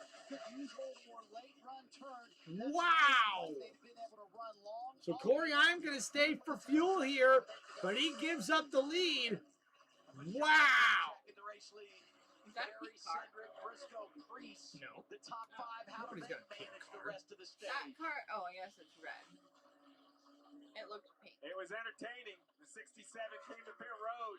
It was Carson Hocevar passing by, letting know. Hand out the window. Yeah, that's the international signal. Yeah, right there, babe. See it? No, I didn't. Missed it do again. it. Missed it again. Distracted by inappropriate stuff. I can rewind it for you. Oh, cool. Thank you. Top 5. How do they manage the rest of the stage? All right, so you see Carson Hocevar follows Corey Heim into pit lane, almost trying to draft off of him, they think, right? Look, he follows him and then boop, sticks the finger right outside the window. I didn't. Damn. Finger, Huh? I didn't see his finger. He's in the yellow car? Yes, what do you mean? Blind. You need to look closer. Look, hand out the window. A big middle finger. That dude don't have tiny hands, all right? Like, that dude's got big freaking My hands. spirit animal. Yeah, Host of ours, my spirit animal, says Ghost. Heck yeah, come on. Hey, when's the last time you seen that? I don't think I've seen that since, like, Tony Stewart flipped off, was it Kyle Busch or Jeff Gordon or something like that? I don't know. That's crazy.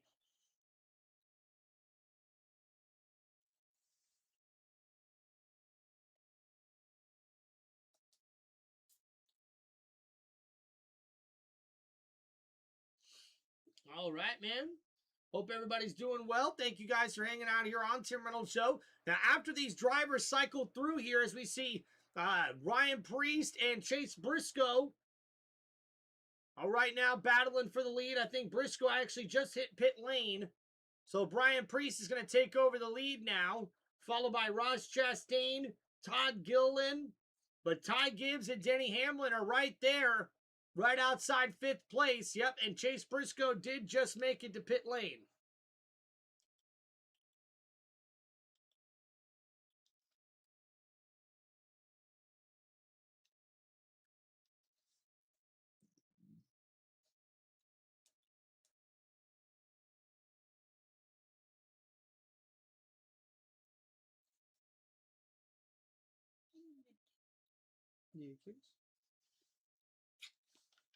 Ow. Did that hurt? My ear. Hurt my ear.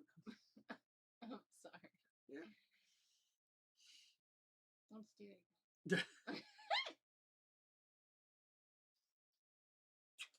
There you go.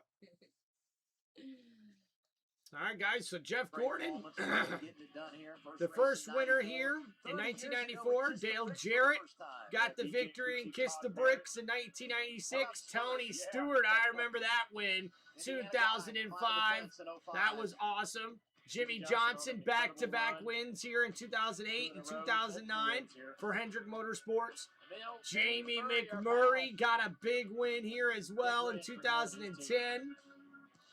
And Bubba Wallace last year, man. What a big win for him. Oh, and wait a minute, ladies and gentlemen. We've got the caution flag out. As Daniel Dye looks like he's gotten into the outside wall. It looks like his day could be done. I'm not sure you can gather the field, open pit road, and restart the race. We'll see what NASCAR has to say. See what happens here. He's already spun around. Yeah, this looks like another left rear tire. You see it's off the wheel. Great call, yep. Too bad for Daniel. You know, he's just a passenger at that point. Man. Entering turn 3, one of the fastest parts of the racetrack. You do not want to blow left rear tire there.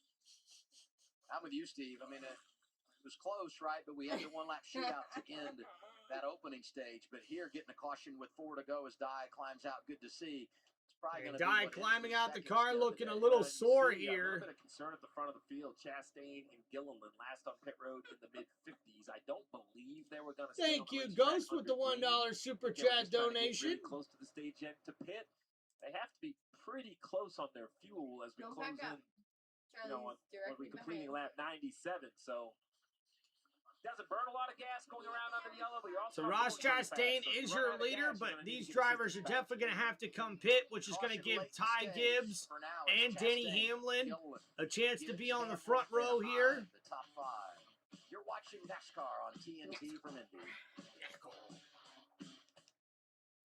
All right, guys, so we are on commercial break now. We'll wait to get back to the action here on Tim Reynolds Show. Make sure you guys please hit that like button and subscribe to the channel.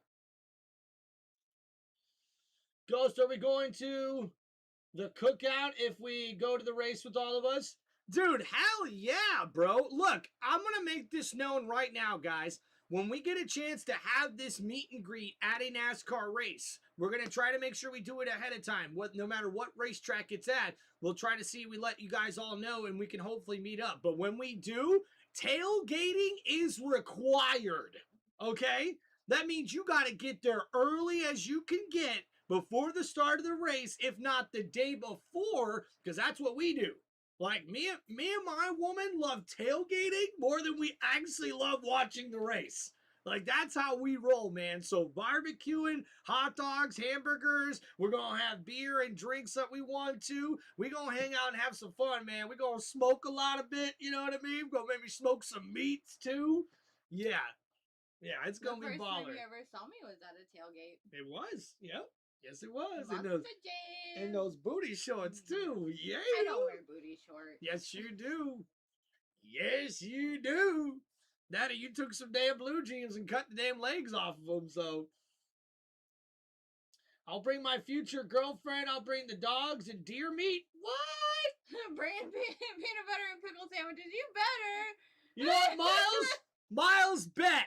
Miles bet. Okay? Please bring something else that I can eat too, but bet, dog. Bring that. That's the appetizer. Guys. One for Daniel Dye. I got pickles and peanut butter, but I don't have any bread. The second stage. We'll run it out and then reset. It's like a little halftime break. Even though it's the end of stage 2, you go to concessions, get a little hydration. It's a little warm day here. You got a couple of cars up front, they're going to win this stage or finish well on the stage that have been on pit road multiple times a day. Oh, guys, so I think they're going to take this to the end of stage number 2 with the caution. It does look like that's going to be the case here. So, guys, wow, Ross Chastain and Todd Gilliland are going to now get some crucial stage points here. If not at the front of the field, but throughout the field. Someone needs to bring a backhoe. For what? We're going to go driving around in a tractor? Casey, I'll bring the beer and the ice. And Streaky? Streaky will be required at the tailgate activity? Listen, guys, I don't want to embarrass y'all. I really don't, okay? I think no streaky is what we should say at the tailgate, okay? Everybody keep their clothes on. Now, if you bring your ladies and they want to take their clothes off, I'm not going to say no to that, but gosh, man. This is awesome. Yeah, oh, and by the way, both Robert and Ghost, but especially you, Ghost, you guys better bring your grills or your smoker or whatever, because we need to have some of that barbecue you guys have been talking about for forever. And this will be a requirement as well, guys. If you have a staple dish in your house, let's say it's like a casserole or a type of burger or a type of steak, something like that, right? You have like a staple side dish or a dish that's like you really know how to make well or your family makes well, that's the dish I want you to bring to the tailgate. Like, let's make it a full, like, friend, family type gathering, man. It's going to be awesome. Dude, Casey, listen, I think next February at Daytona is a very good possibility. I would say probably right around October would be the time that me and the missus would be able to sort of plan that, if that would be the case. Plus, you know, those Daytona 500 tickets are not cheap. They're not. So it may work out better for us to do another racetrack, but Daytona obviously is at the top of the list. We've been there before. We would know how to show everybody around and tell everybody where to be able to meet at instead of kind of being like in the dark on where to go. And the same thing would be said if we got a race met up at Michigan International Speedway, because that racetrack's got a lot of room, room to tailgate as well. So that would be interesting. How come my YouTube keeps going off of live? Every time I look, I have to re-hit the live, and I'm like back 12 minutes or something ridiculous. I don't know. It might be because I'm at low something. Oh, what's maybe it called? I should turn my Wi-Fi Oh, off. yeah, you probably should do that. But either way, whether I'm home or not home or whatever, it's always... anyway. Yep. All right, guys, so we'll see if they've got it marked down now for the end of stage 2 yet. Looks like they have not, but we are coming to the end of the stage here. Did you tell them about my new job offer? No, baby. Oh, okay. Did you get the details of my new job offer? Of your cleaning one? Yeah. Yeah, you told me. I don't always share your personal business on the live stream, though.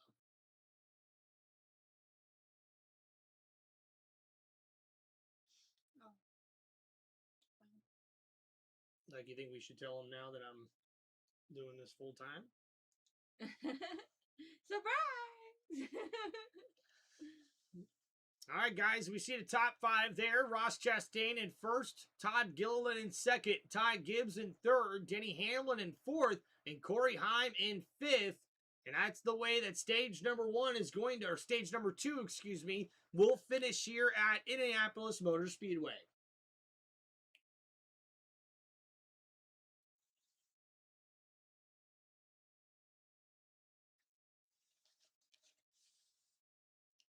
Ton of stage points. Those guys run more in the peripheral. So when you talk about winning a stage, which we're hoping they can do if they can make it back on fuel, that's a big kind of jump in the points. That's 10 positions at the end of the race. Yeah, you just don't know how that final stage is going to shake out. We've seen them all here, haven't we? We've seen green runs. Casey Kane, I think we had, I don't know, somewhere between 1 and 30 overtimes. You never knew you could chase sunset in the Midwest in the summer, but we did. I mean, this race, you never know how it's going to finish. VR Racing onboard camera with Todd Gilliland, going to finish second in the stage. Right in front of him, his teammate Noah Gregson, going to get the free pass here. That'll put 33 cars on the lead lap. Tyson, don't begin the final stage hand them all at Indy. I keep thinking, what I'll is bring it burgers. like You bring burgers and see what the best burgers. I'll rip my TV out in the wall and bring that. Heck yeah, Ty. Dude, I'd love a burger competition. I love me some burgers, man. Yo! As we get to the end of stage number 2 here, guys, big $5 super chat donation here. Looking forward to getting an IV in the infield care center. Can't wait to party with y'all. Dude, that is awesome, Robert, man. You got me excited just thinking about it when you make a comment like that. Let's go.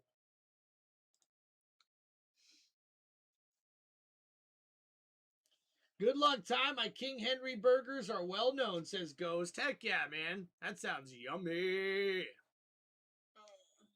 Little segment. I figured I should keep working on my game a little bit. And I've found myself on the outside of turn 3. So there's as you can see, a golf I'm in course the creek. that actually goes outside and inside the infield some for of the remnants of Indianapolis the Motor racetrack Speedway. that we have here. Cool. So we actually found a brick.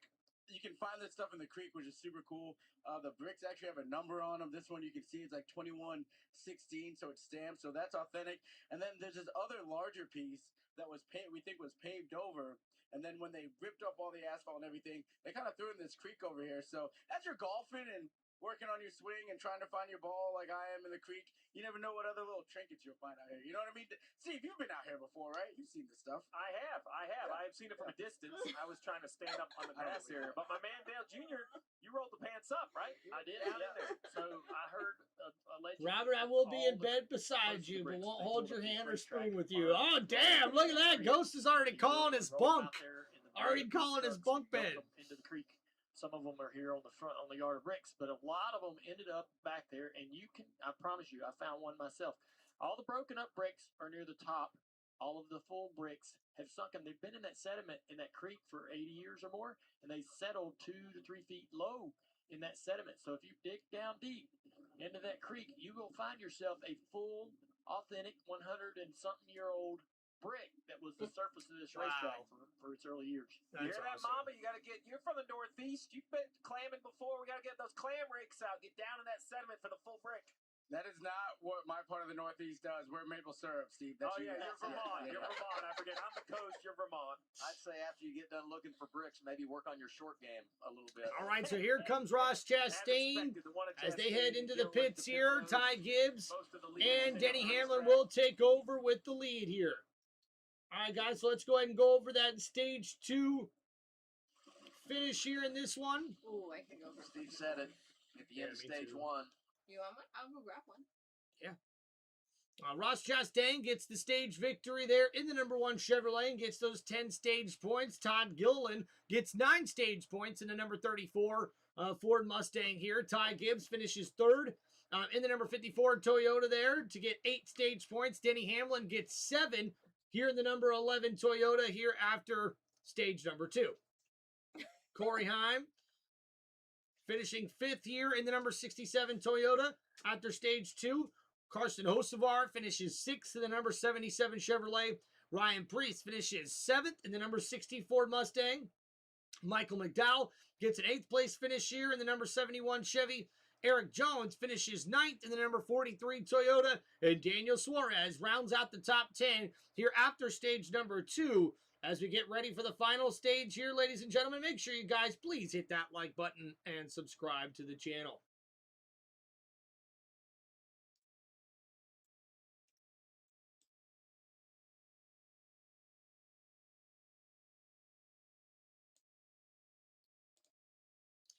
All right, we are on commercial break here, guys, once again.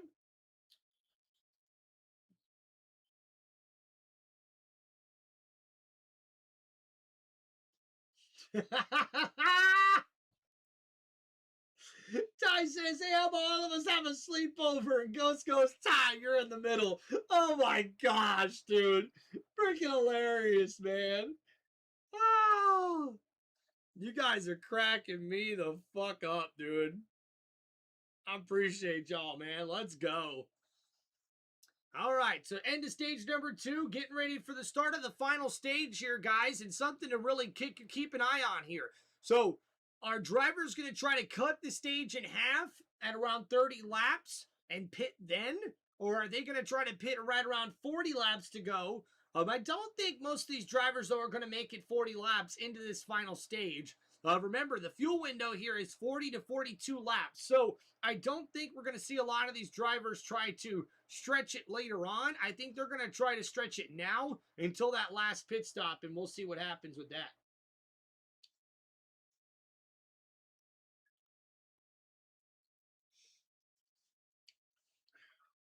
Thank you.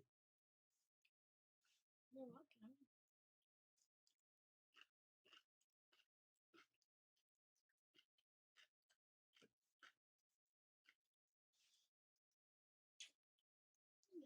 Me too. We missed you. Missed you too. I'm glad we get your days together. Me too, baby. It's going to be fun.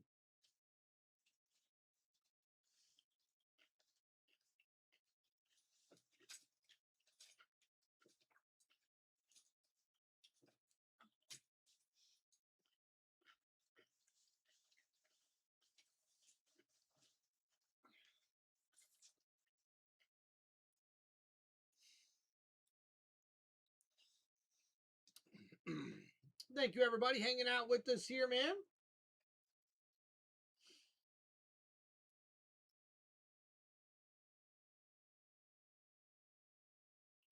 Ty, just so you know, Robert gets thorny. Oh my God, dude. Miles says 3 wide. 3 wide. Goes to pit road. Carson Hocevar bombs him here. Tells him he's number 1, Jamie. Yeah, Hocevar was upset. Heim did a little air blocking on him throughout that run. And Marty, listen, people have been critical of me that I'm critical of Carson Hocevar, but I just know how the fraternity of the garage works, and sometimes your actions on and off the track, it comes back to bite you. And this is one of those examples. Hard to keep up with, isn't it? I would have done that to any other driver, but his history with Carson Hocevar obviously led to that. I love it. I'm here for it. Popcorn's popped. I'm ready to watch more of it. I want to add to that. I'm so happy the bird is back. Hi, Carly. We would Hi, flip each Mama other off baby. just to say, hey. That's I mean, right. you can only get so many figures up and out of the window net, so I love it. Yeah, Good or I'm bad, here for it's it. great. Yeah. It's interesting. Hocevar's crew did a great job. They said, look, we're not going to win the race on lap 89. Passing Corey Hunt.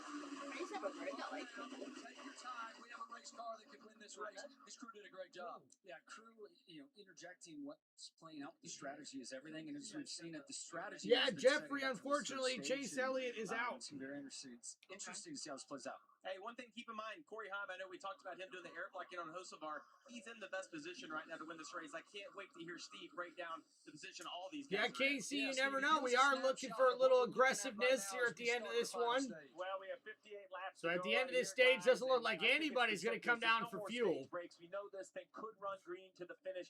Also, everyone in the entire field needs another pit stop. The question is, what has to be done under the pit stop? Well, hear it. Crew chief Chris Gale of Denny Hamlin broke it down for his driver, giving him a little synopsis of where we stand. 54 needs more fuel than us. 67 potentially could have a 3-second faster stop than us because they went deeper. So our goal is build as big a gap on the 67 before the cycle begins. All right, so there you have it. An advantage over 54, but behind on 67. What does all that mean? Well, let's talk about it. Fuel needed. Started at 56 gallons. We put fuel in at different times. We've run a little longer. So you see Corey Heim is the one set up here with only needing the least amount of fuel to get to the finish here in this one. Ryan Preece is also a guy to pay attention to inside the top 5 here. He's only been 7 laps on the racetrack since he last pitted. Corey Heim 11. So both Corey Heim and Ryan Preece right now are drivers that could possibly make it to the end, or at least stretch their fuel longer than anybody else. Yeah, Miles, I agree with you too, man. I like the rivalry between these guys. Execute the plan to get the fuel in the car. Yeah, that's going to be important right here to try to, maintain, if not gain spots on this restart. You see Preece up there on the outside taking a road. Carson Hocevar decided to be on the inside. My body, my horns. Oh my God, Robert. Gaining a road. Now, if you're going to give up that road, if you're Hocevar, you're going to give up that outside second road. You better have a great restart, not lose more spots, come off turn 2 in 6th place, right? So that's I got some beer with me today. Preece says, hey, thank you, man. I'll take that extra row on the outside. Now he's going to fire it off on the outside of Denny and try to gain even another spot. Every driver out there has kind of got that mentality going on right now. Hamlin one of the inside lane here. He'll go behind his teammate, Ty Gibbs. Puts Heim on the front row. Everyone else in the field for right on board. The Wendy's camera here with SVG. All these cars in the back, they're just trying to make something. Ghost, I agree with you, man. Hocevar is very interesting, man. This guy's competitive and not afraid to be himself. They can during restarts like this. And a lot of opportunities. 34 cars on the lead lap. Put Ghost versus Robert in a WWE ring, KC, that'd probably sell out, dude. That'd probably sell out. They combined to lead 54 laps today. Final stage of the Brickyard 400.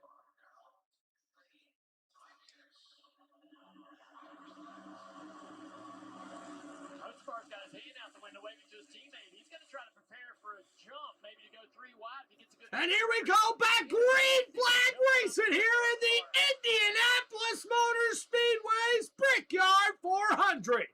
Aggressive restart there by Ty Gibbs, who has the lead. Denny Hamlin battling side by side with Corey Heim. And Hamlin really trying to use that side draft here on the 67, and he does it successfully. Now Heim has to stay within touch behind him. Hocevar. So now Hocevar closing the gap here behind Corey Heim. He's going to have a run. Preece waiting in the wings. In 5th, that red number 60. Just close it out. Suarez peeking out of line into turn 3. Hocevar's going to be seeing red. Same car in front of him again with a block.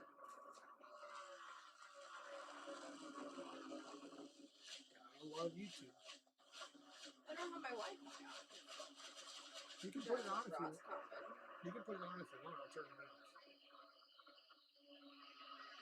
All 3 RFK Fords. So seeing a battle here as we see Tyler Reddick trying to get up inside the top 10 here, battling with Brad Keselowski, who's right there at that 10th place position.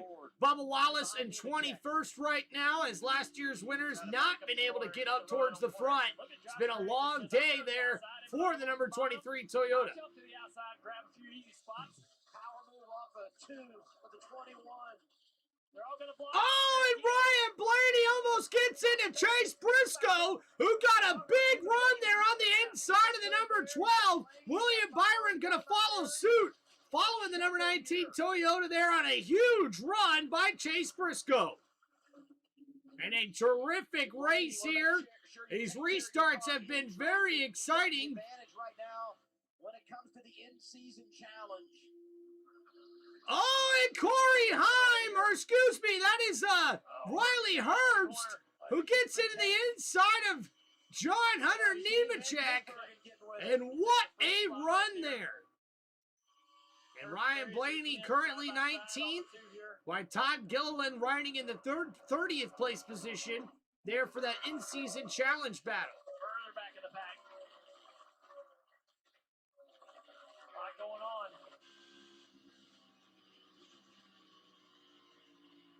Downshift there for Ty. Back up front. Gibbs, Hamlin, Heim, Hocevar, Priest.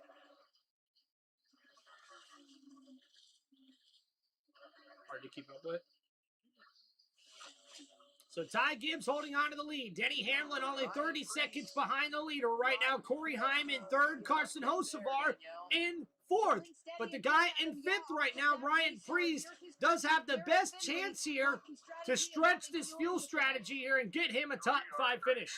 For our next stop, if there's a caution, doesn't matter. We only need one team to finish the race from here. One more stop with one team. So we will have a faster pit stop than everybody within sight of you right now. And they said earlier, we want to make something out of a day like this. Fighting for a playoff spot, Adam only 23 below the cut line. Well, and every time I've seen Derek Finley in the garage this weekend, he just looks stressed, running the numbers, going through all the scenarios.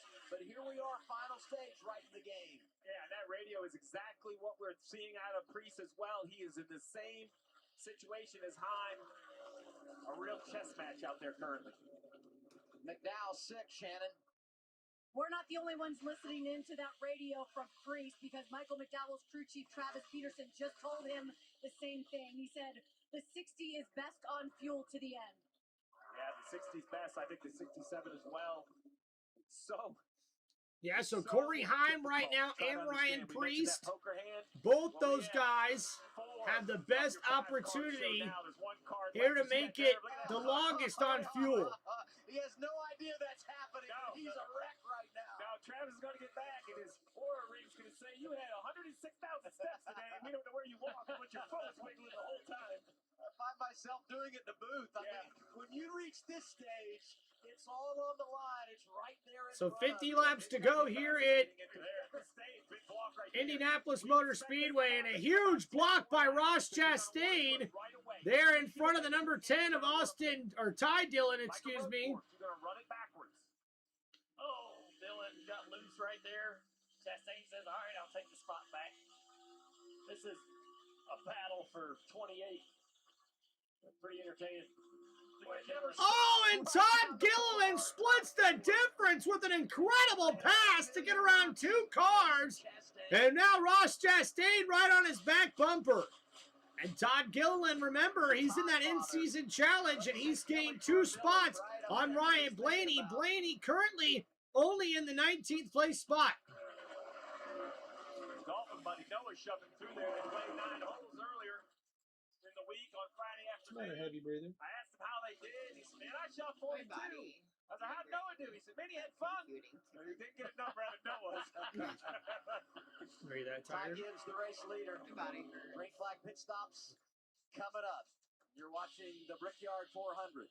It's NASCAR on TV. All right, guys, so the Brickyard 400 will continue here after these commercial breaks. Like I said, guys, not much action right now. It's more of a fuel-saving thing that we're seeing at the moment here. And, man, I got to tell you guys, man, NASCAR is starting to get a little bit like wrestling.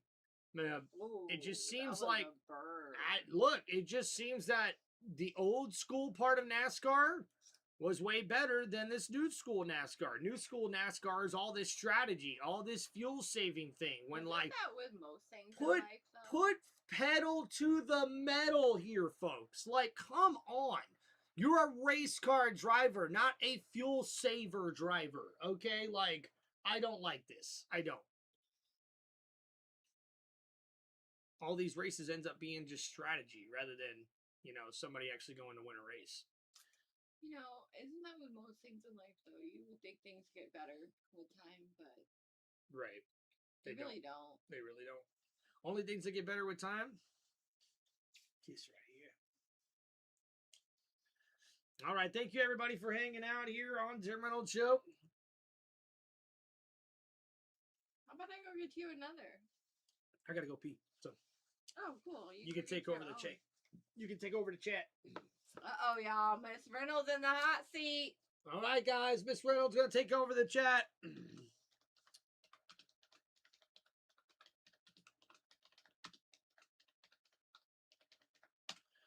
You guys make sure you like and subscribe and give her a lot of super chats. Because she deserves it. There you go, baby. Oh, I got pee. Hey, how's it going?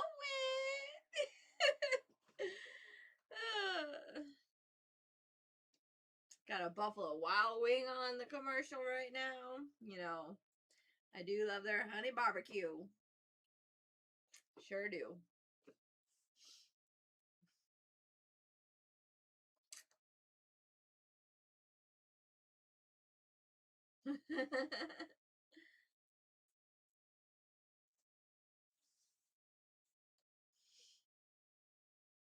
So I was going to tell y'all, I got exciting news today at my one job. I have like 15 of them, but anyway, I got offered a new position kind of starting next spring, going full force because season's about to an end.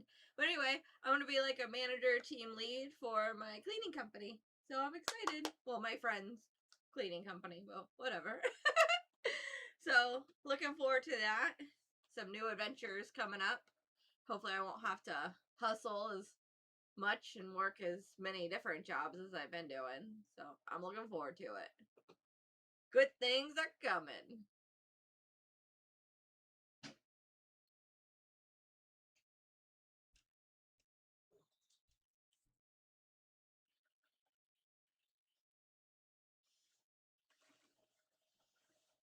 Ooh, smoked wings. You know, I was never really a big fan of smoked foods and whatnot, but Tim made some smoke. I don't even remember what it was now.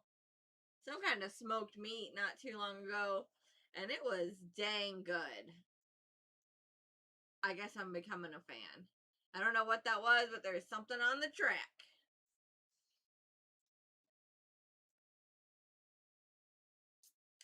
This year, 2026, has definitely been the most challenging year.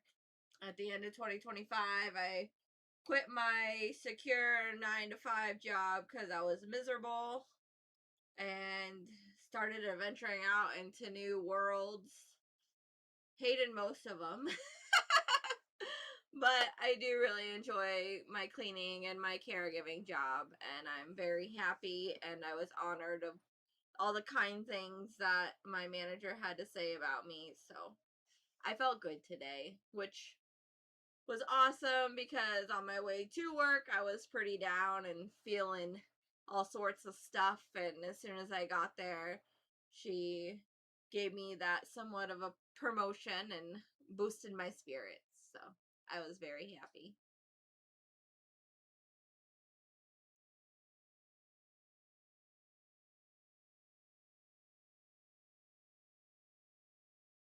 He wings it.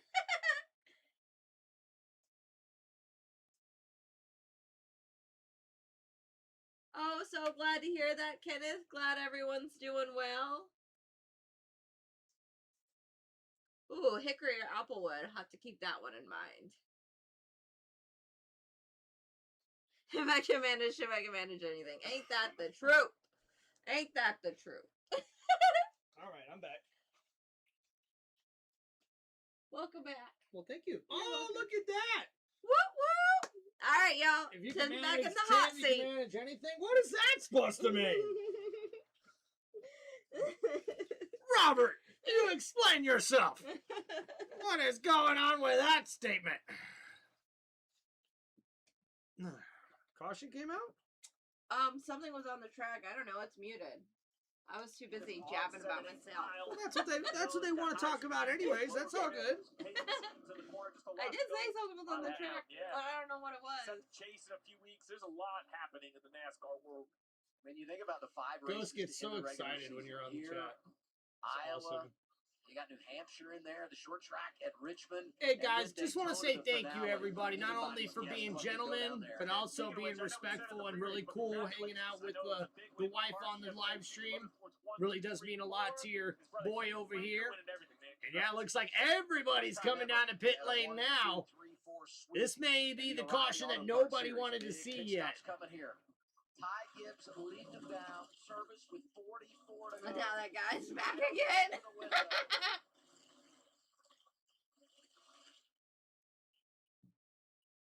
I mean, Robert, between my wife and... Cleanly. Oh, no, guys, Bubba Wallace's crew just stumbled here. And now Bubba is going to lose a lot of spots here. What a bad move by the 23. What happened? He got into his box wrong, and everybody came out, and you can't work on the car outside the box. Is outside the box working on the car? Is that technically that's it. Yep.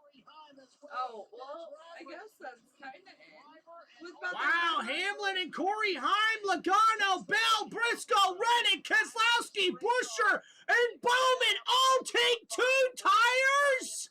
Oh, snap. Oh, I do not like this call. Corey Heim's going to beat out Denny Hamlin for the race lead, but I do not. 2 tires? Look, here's Bubba Wallace. This is what happened to Bubba. Oh! Bubba Wallace taking out his team there. Oh, my goodness. Grabbing him hard. You know what that reminds me of? You remember when we were watching Guys Grocery Games and that chick came in so hard and about took out Guy's hip? Yes. I know exactly what you're talking about. That's crazy. Yeah, for Bubba Wallace, it was right sides and fuel only. Go set it. Overshoot the box, have to back up. And Stevie, remember, not only are these some of the longest as well, did he say sorry? Makes it very challenging up and down pit road for these drivers. That's bad. It gets very narrow. Seems like everybody's up. Hopefully they're all he's probably like totally shook up right now. I would be kind of mad. Well, yeah, it ain't fun. Yeah, look, he just hit me. We're back in a moment on TNT. All right, guys, we'll be back here in a little bit. So that's the golf course inside the... Yeah, so there's a golf course that's set up inside the infield and also outside of the racetrack. There's also a dirt track inside the racetrack there at Indianapolis Motor Speedway. Oh, is that what I saw on the aerial view? Yeah. So is there any infield parking? So I think with this one, there's not. So I think with Indianapolis Motor Speedway, because of the history of the racetrack and how old it's been, they don't want people inside of it tailgating there because of, the ruckus and mess and stuff that could create. They've created a golf course and a museum and all this other type of stuff that's right there inside the racetrack. Well, that's cool. I like that.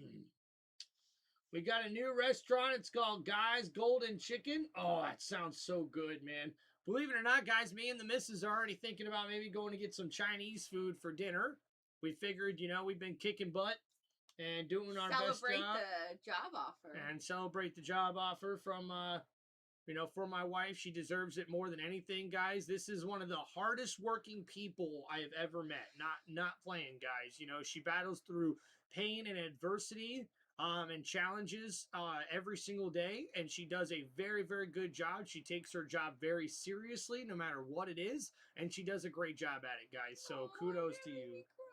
You're so sweet. Well, you inspire me to work hard on this channel too, baby. So, and guys, just in case you didn't hear the little tidbit I mentioned earlier, I'm going to try to make a video about it this week, but I am officially doing YouTube now full time.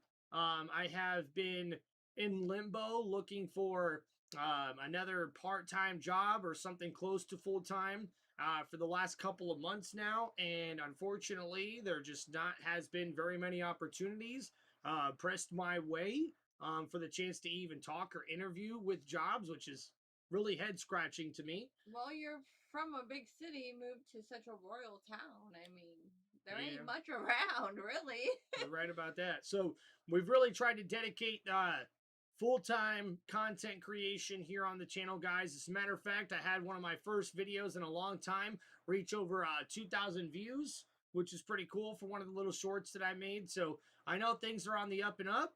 Right now, the numbers aren't necessarily the greatest right now with what's going on with the stream and my streaming currently, but we are pushing to make sure that this is the full-time thing here with Tim Reynolds Show, and hopefully just living out the dream here, guys, and trying to do the best I can to follow that dream and support my wife as well. So, you know, can't thank her enough for all her hard work as she's kicking butt here with us here today, guys.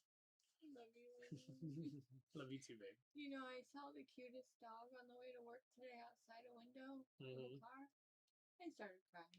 14th. So just It such was a great just so day. cute. It brought me to Allen tears. continuing to call a good race, a little on the aggressive side. Dale, you said it All right, guys, so we've got probably about 40 laps to go by the time we get started on the green flag here in this one. A big check for fuel tax in the fourth quarter, and here he is now, 14th. Now, we'll never know how the 43 laps are going to finish here, but look at all the names in front of him. You know, Hyde, Hamlin, Logano, Bell, Briscoe. There's some tough competitors. How about Logano? We haven't seen him all day. I Bell, love the that same thing. pace car. Yeah, I just really doing a do. really nice job. Badass Bell went Corvette. from 23rd to For sure. 4th. Talk about a huge advantage in the fuel. Yeah, Blunder Wallace. Jeffrey, look, I can't blame you, man. That was an unfortunate mishap there for Bubba Wallace that really took him out more than likely took him out of the rest of this race. Now, we're going to be very close on gas with a lot of these cars now. That's going to be the thing here that really makes me scratch my head because... You know, it's hollow ground here at Indianapolis Speedway, and one of the places that everyone wants to be, the place everyone wants to be, is Victory Lane. Similar to North Wilkesboro, we have a cool elevator that brings you to the top, and then, of course, you're in here with the milk at some races, with the trophy, and this thing is amazing. All the names are along the bottom here. Everyone has won this event, has their name on the trophy, so we'll see who will add their name to it by the end of the day. Hosavar, let's go. That's cool. Big names. Cool trophy. I just want to see Hosavar Think about Corey Hahn. He proved to Ghost, us can at I tell San you Diego something? the I'm proud of moment you, brother. Also, was Tim, not I'm too proud big. of the man you And become. here he is Ty, in we're proud of you position in too, man. We Indianapolis. appreciate you, dog. What am I missing Now over he'd seen here? This racetrack. We Got can a see shot the to love win. between you two. It's Brickyard awesome. 400, Mark. Robert, let me Adam tell you Williams been a something, lot of man. props There to is not 23-year-old another Corey person Hahn on this here in planet Georgia. that I would Well, how rather about us have by crew my chief side than this Rudy woman right here, Barker? man. He has been Without a around the doubt. Cup Series garage Through the a good long times and the time. bad Dale, times. I love what he just told his young driver. Thank you, just a moment Ghost. ago. Appreciate Do that. not Woman of the forget. year. Oh, go Miles. Go Miles. It's your From a birthday. veteran like that's gotta help The you, reason right? why the yellow came out was for debris. I Long figured time. KC. Thank you, KC, keeping us all up to date in the chat, brother. Casey, I am hungry, waiting to eat some of my smoked chicken wings. Go! Stop it, dude! My mouth is watering, bro. Incredible race car. All right. Appreciate you guys. Thank you, thank you. From the bottom of my heart, guys, make sure you please hit that like button and subscribe to the channel. Is not crew execution. Both crews executed well. That is crew chief and strategy. Heim only needed 13 gallons, did it in a hurry. Ty Gibbs needed 19 gallons, 12.9. That's just the difference between leading the race and 14th. But now, Corey Hahn, front row with his owner, he's going to have to prove that he is, quote, the baddest guy here. That's what his crew chief says. And where does All right, guys, as we head to the restart zone and get ready for the final stage here in this one, we're back green flag racing here in the 2026 NASCAR Cup Series race at the Brickyard 400. And Indianapolis Motor Speedway has not disappointed. And Joey Logano went for an aggressive move, and that gives Denny Hamlin the lead. Corey Hahn put up one hell of a block, and now Christopher Bell finds himself in 4th place. And oh my goodness, what a battle here. Corey Hahn was in the lead, and now Joey Logano, who made an aggressive move to try to get around the 67. Now we see that has led to Denny Hamlin having the lead here today. And guys, this could be the last big restart for a lot of these drivers. And oh no! Ryan Blaney spinning around and getting into the wall. And that could cost him his spot in the championship round of the in-season tournament. Whoa! You're so good, Kenny. You're so good, Kenny. Caution number 5. Come on, baby. And this is helping everyone's fuel. Remember, we thought they were outside their window. And right now, they're coasting, engine shut off, doing what they need to do. Man, so we see there Riley Herbst Huge mess. A front left Everybody front, got all tangled up. a getting into front turn left 3. Can't flat wait to see the tire replay, see how there this for one the number develops. 35 Toyota. Ryan Blaney, I think he's okay. Incredible move by Husqvarna. Man, some damage, Up but the he middle. spun around as well. See, hear the frustration from Blaney. All right, damage to the Oh, right some front. damage Yeah, to better the than I right thought, front though. I thought we were gonna see spoiler. some real heavy damage. So here's the So all restart back to here. the So restart Joey here. Logano tries to make an 22 aggressive Logano. move to the inside of Corey Heim. Heim blocks the 22. I mean, literally blocks the 22. And that gives Denny Hamlin a complete jump Brad gets knocked up on the lead here. Isn't it the yellow car we're watching? Sticks it in the lip Oh, corner back panel, there. sends Brad up Okay, the track. thank you. That's So what Tyler Logano Reddick does. actually ends up Back getting straightaway. into Look at Ryan that. Blaney here. Number Hocevar side by side with Blaney. And is it Hocevar? Yep, it is.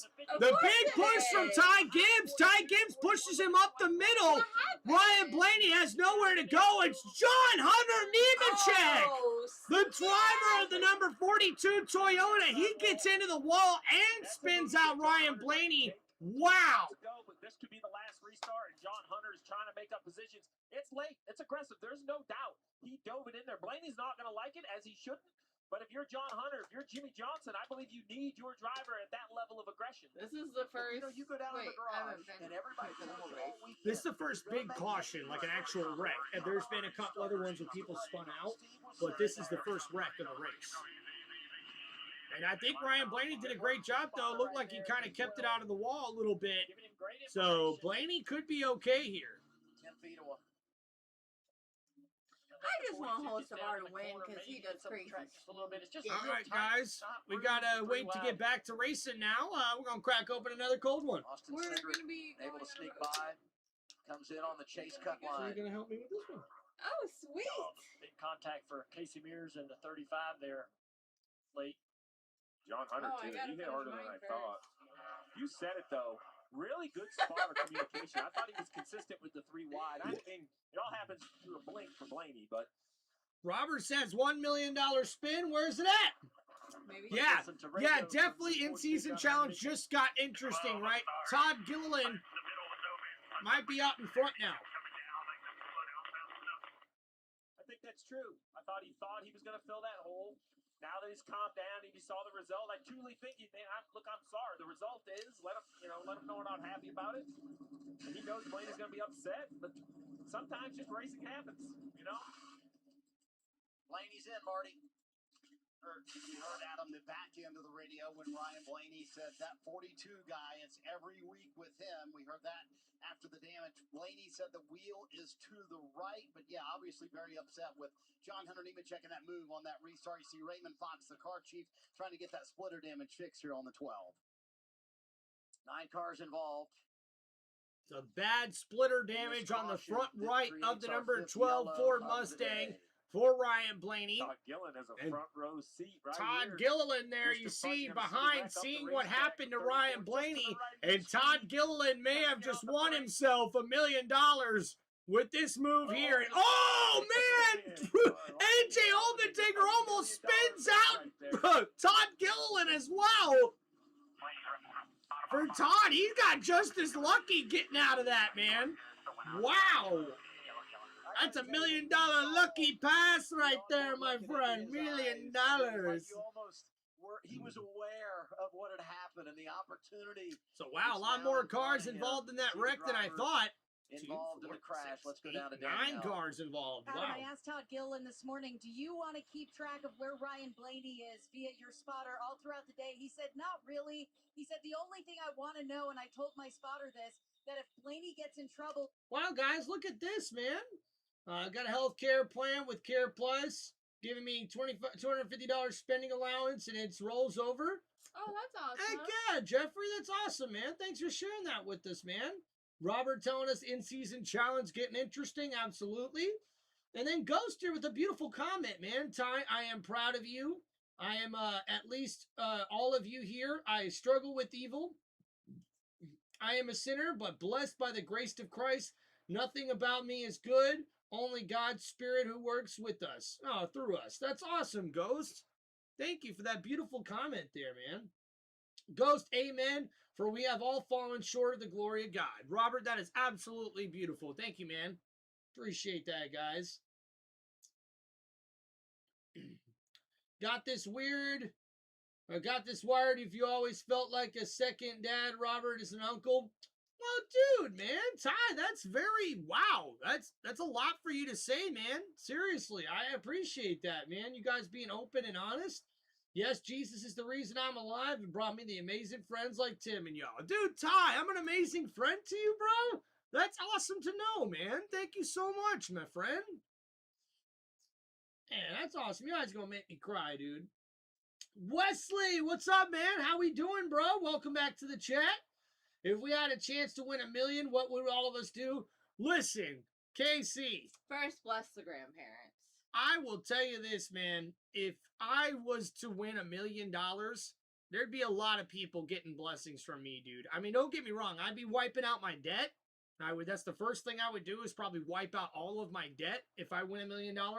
And then I'd be taking care of my family, man. I'd be taking care of my grandparents who've always really been there for me. You know, my in-laws, and then also other close family, friends and stuff like that as well. Like, for me, a lot of that money wouldn't be for me, dude. It would be to have, like, a gathering. Like, get to have experiences with people. Not even buy people stuff. Like, I wouldn't even buy people stuff, dude. I would just be getting a bunch of people to come hang out at a gathering, have a nice, like, just make memories, dude. Memories is where it's at. Memories is where it's at. It's the only thing you get to take with you. Exactly. Ty never worship or idolize men. We are but filthy dust. Worship your true God and Creator. Jesus is our Savior, and trust Him. His stripes save the decrepit person. I love you all. Ghost, we love you, man. Seriously, bro. Very nice of you to say that, my friend. Sunday service, says Miles. Hell yeah, dude. Let's go. Always worship our King Jesus, man.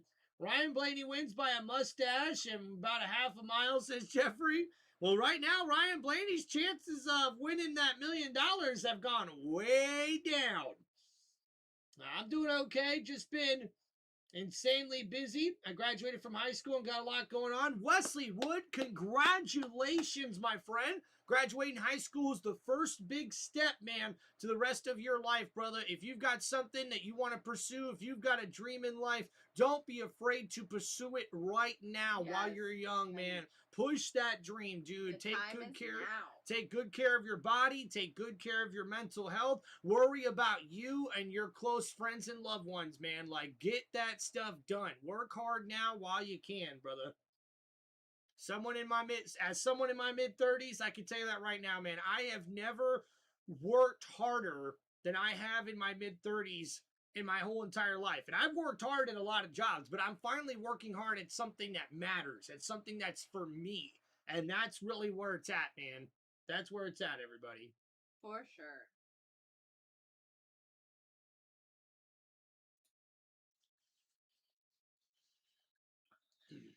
All right, so stream's been going good, guys. We're still under caution here. Two as a race engineer for Tony Stewart, and then, of course, two with Kyle Busch. He told me, I used to watch this race as a kid. Loves coming here and would love to get another. All right, guys, we do have a super chat challenge going on here. I figured, why not?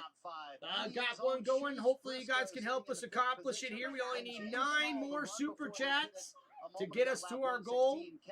Hopefully, you guys can help us out. I appreciate it. So Chase Briscoe's got a pretty fast car right now, currently 5th.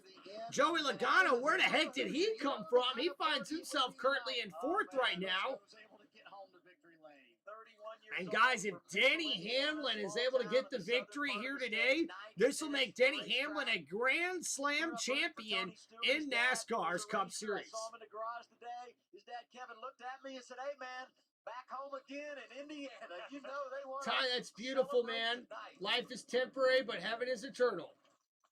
Beautiful, Robert. Y'all love this, man. Heck yeah, Mrs. Reynolds. Back up front to that You're all friends in the chat and stream. Thank you, KC. You with the 20 and ask him for the same thing, please. And please, let's work together here.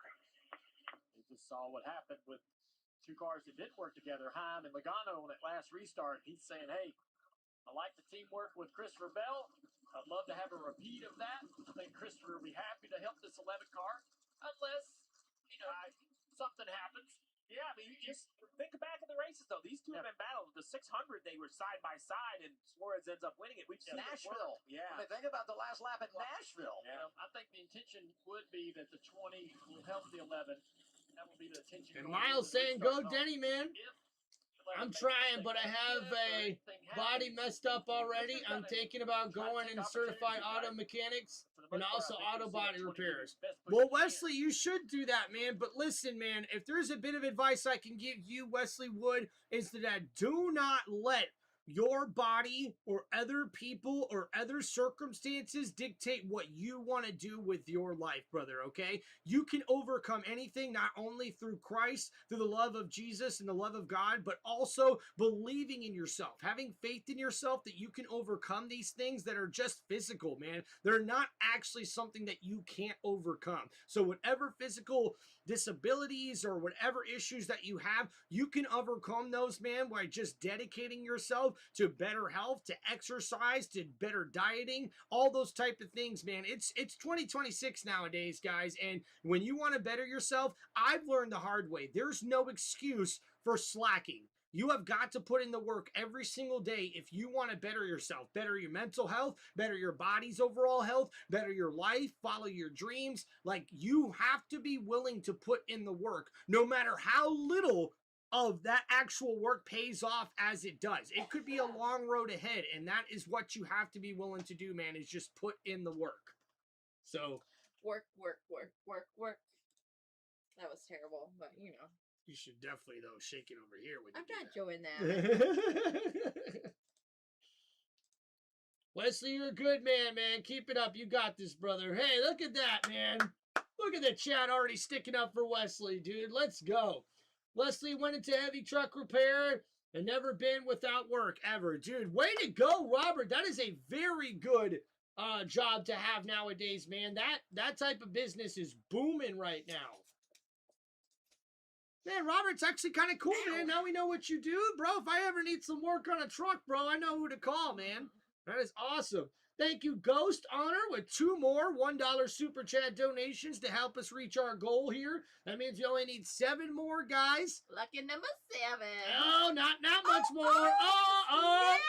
We're going to hit that goal quick, it looks like, with 2 more $1 Super Chat donations from Ghost and Robert. Banging. Yeah, my bad. I need to stand up. This chair is killing my sciatic. Do you want my chair? Yeah. Here.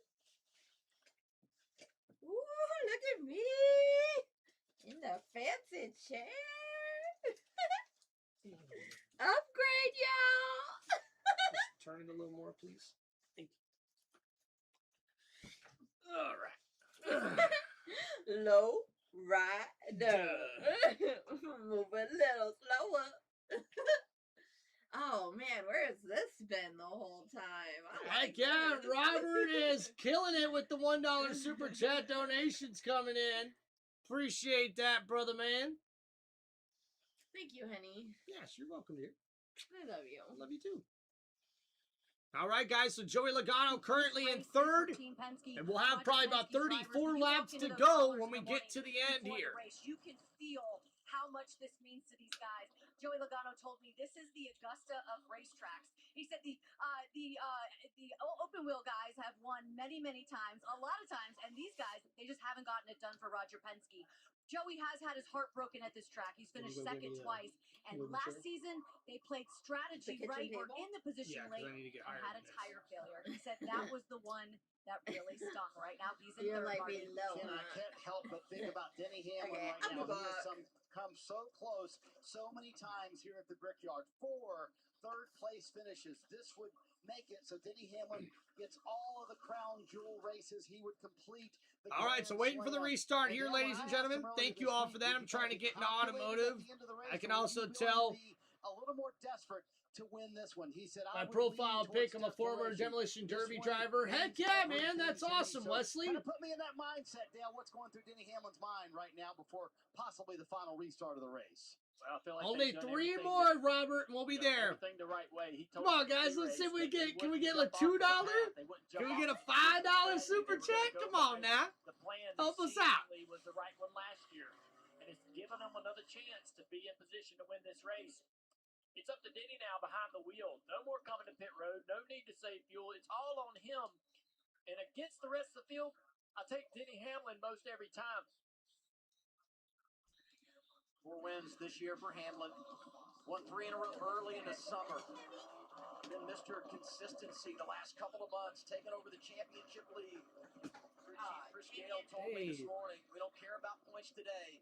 It's all about getting this guy to victory lane here, and he's in charge of the field as we return to the green flag with 34 laps to go. Man, it gives me goosebumps. We talked on the pre-race about how special this place is. We talked all day long about how hard it is and all the things you have to do right. And now if you're one of these cars, anywhere in the top 6, 8, or 10, you think, man, there's some sort of scenario where it could be our day. We've done our part. Some chances better than others, but man, any of these guys, you have to be so excited to be still in it. The opportunity. Thank you, Robert, with another $1 super chat donation, helping us out here, guys. Only 2 more to reach our goal. Appreciate you guys. And here we go, guys, as we head to the restart zone, as we get ready for the final stage here at Indianapolis Motor Speedway. Boogity, boogity, boogity! We're back! Green flag racing, boys! And now a great restart. Corey Heim on the outside, able to take the lead away from Denny Hamlin. Hamlin coming in deep, though, and a big block by Corey Heim. And oh my goodness, Hamlin trying to still battle and get back to the back bumper here of the 67. And a big run by Christopher Bell on the outside, and another run here by Joey Logano as Denny Hamlin pushes him down to the bottom of the track. And now Hamlin finds himself in 3rd place, battling with 4th, and now we see Christopher Bell battling for 2nd there, now behind the leader, Corey Heim. Chase Briscoe coming inside. Denny Hamlin and Briscoe's got a nice run here. Woo! And behind the leaders, it's chaos. Go 3 wide. What a move from Josh Berry. Josh up to 7th. Hamlin trying to get momentum going the other way. The car he owns, the 67 of Heim, the driver he employs with a very big defensive move. After an amazing restart with the help of Joey Logano. So Corey Heim with the lead here, 33 laps to go. Christopher Bell in 2nd. To organize well on that inside line, and when Denny took off, they got disconnected. Tight right there with 47. And the 20 wasn't there to push him down the front straightaway, while Logano was firmly in the back bumper. The 67 of Heim with a great push into turn Right 1. along there with Todd Gilliland, who is ahead of Ryan Blaney right now in that championship round in-season challenge. Organized, but when Denny launches, the 20 doesn't launch with him. Denny did have his hand out the window to try to signal to the 20 when he might I can get used to this. That might have been a difference maker. I just can't get used to your banging. Chris Bell to know when Denny was going to go. Hey. Denny takes It's the off. 44th time you bang Not something. getting pushed by the 20, the outside line, the clock together. Remember, it's amplified in Right here, by okay? the 67 of Heim, but if you got it to I just want my presence to be known, you know? It's no. Look, it's right there. Denny Hamlin hates it and loves it. The views are going up more now that you're here. That was blocked from his driver. So Corey Heim holding on to the lead now with 31 laps to go. Christopher Bell trying to get up to the back bumper here to make this a race. Joey Logano somehow finds himself in 3rd place. Chase Briscoe now in 4th, and Denny Hamlin has fallen all the way back to 5th now with a terrible restart with Corey Heim putting on a beautiful block on Denny Hamlin there on that last restart. And you got to feel for Denny Hamlin as well, man. He could have been a Grand Slam champion if he was able to get the victory here today. That long run doesn't normally come into play. It's here. Will it work out? We have Hocevar back here going by the 54 Ty Gibbs. Also And Brad Keselowski is in 6th place right now, but how many laps are left? Man, that a lot just happened right there. What And you happened? can Why is see he it scoring with the 12? urgency. These drivers know the type of race Cautions this and is. bad pit They know stops. strategy and Oh, restarts. snap. And Corey now Heim- How about Bell is Bubba Wallace, gonna huh? try to Corey get Heim, so yeah, close. He Corey was in the Heim has middle of made a the really stage. good Briscoe strategy full throughout this way to race, get and it's around working for him right now. Logano. And look at the number chips in the pylon. Dude, 24 Wallace lose Todd points Gilliland, for about 29 taking out Brian his, Blaney, 12 cars trying. Well, he doesn't lose Stay points in for here. taking him out. He loses points for all You the can see the positions he difference in lost because he speed, did too. that. The Toyotas up front, Heim, Bell running 50 flats. Logano, best he can do right now is a 50-28. He's holding up Briscoe, holding up Denny Hamlin. They're going to have to push hard to try to give themselves a shot. They've got to find a way around the 22. I just ran the fastest lap of the race. It's big money in big situations. So Corey Heim running the fastest lap of the race thus far, Denny, here with 29 laps to go. to get by the 22. You know, can the 19 back up? Can they work together? Try to get a toe. Anything to try to get by this 22 car.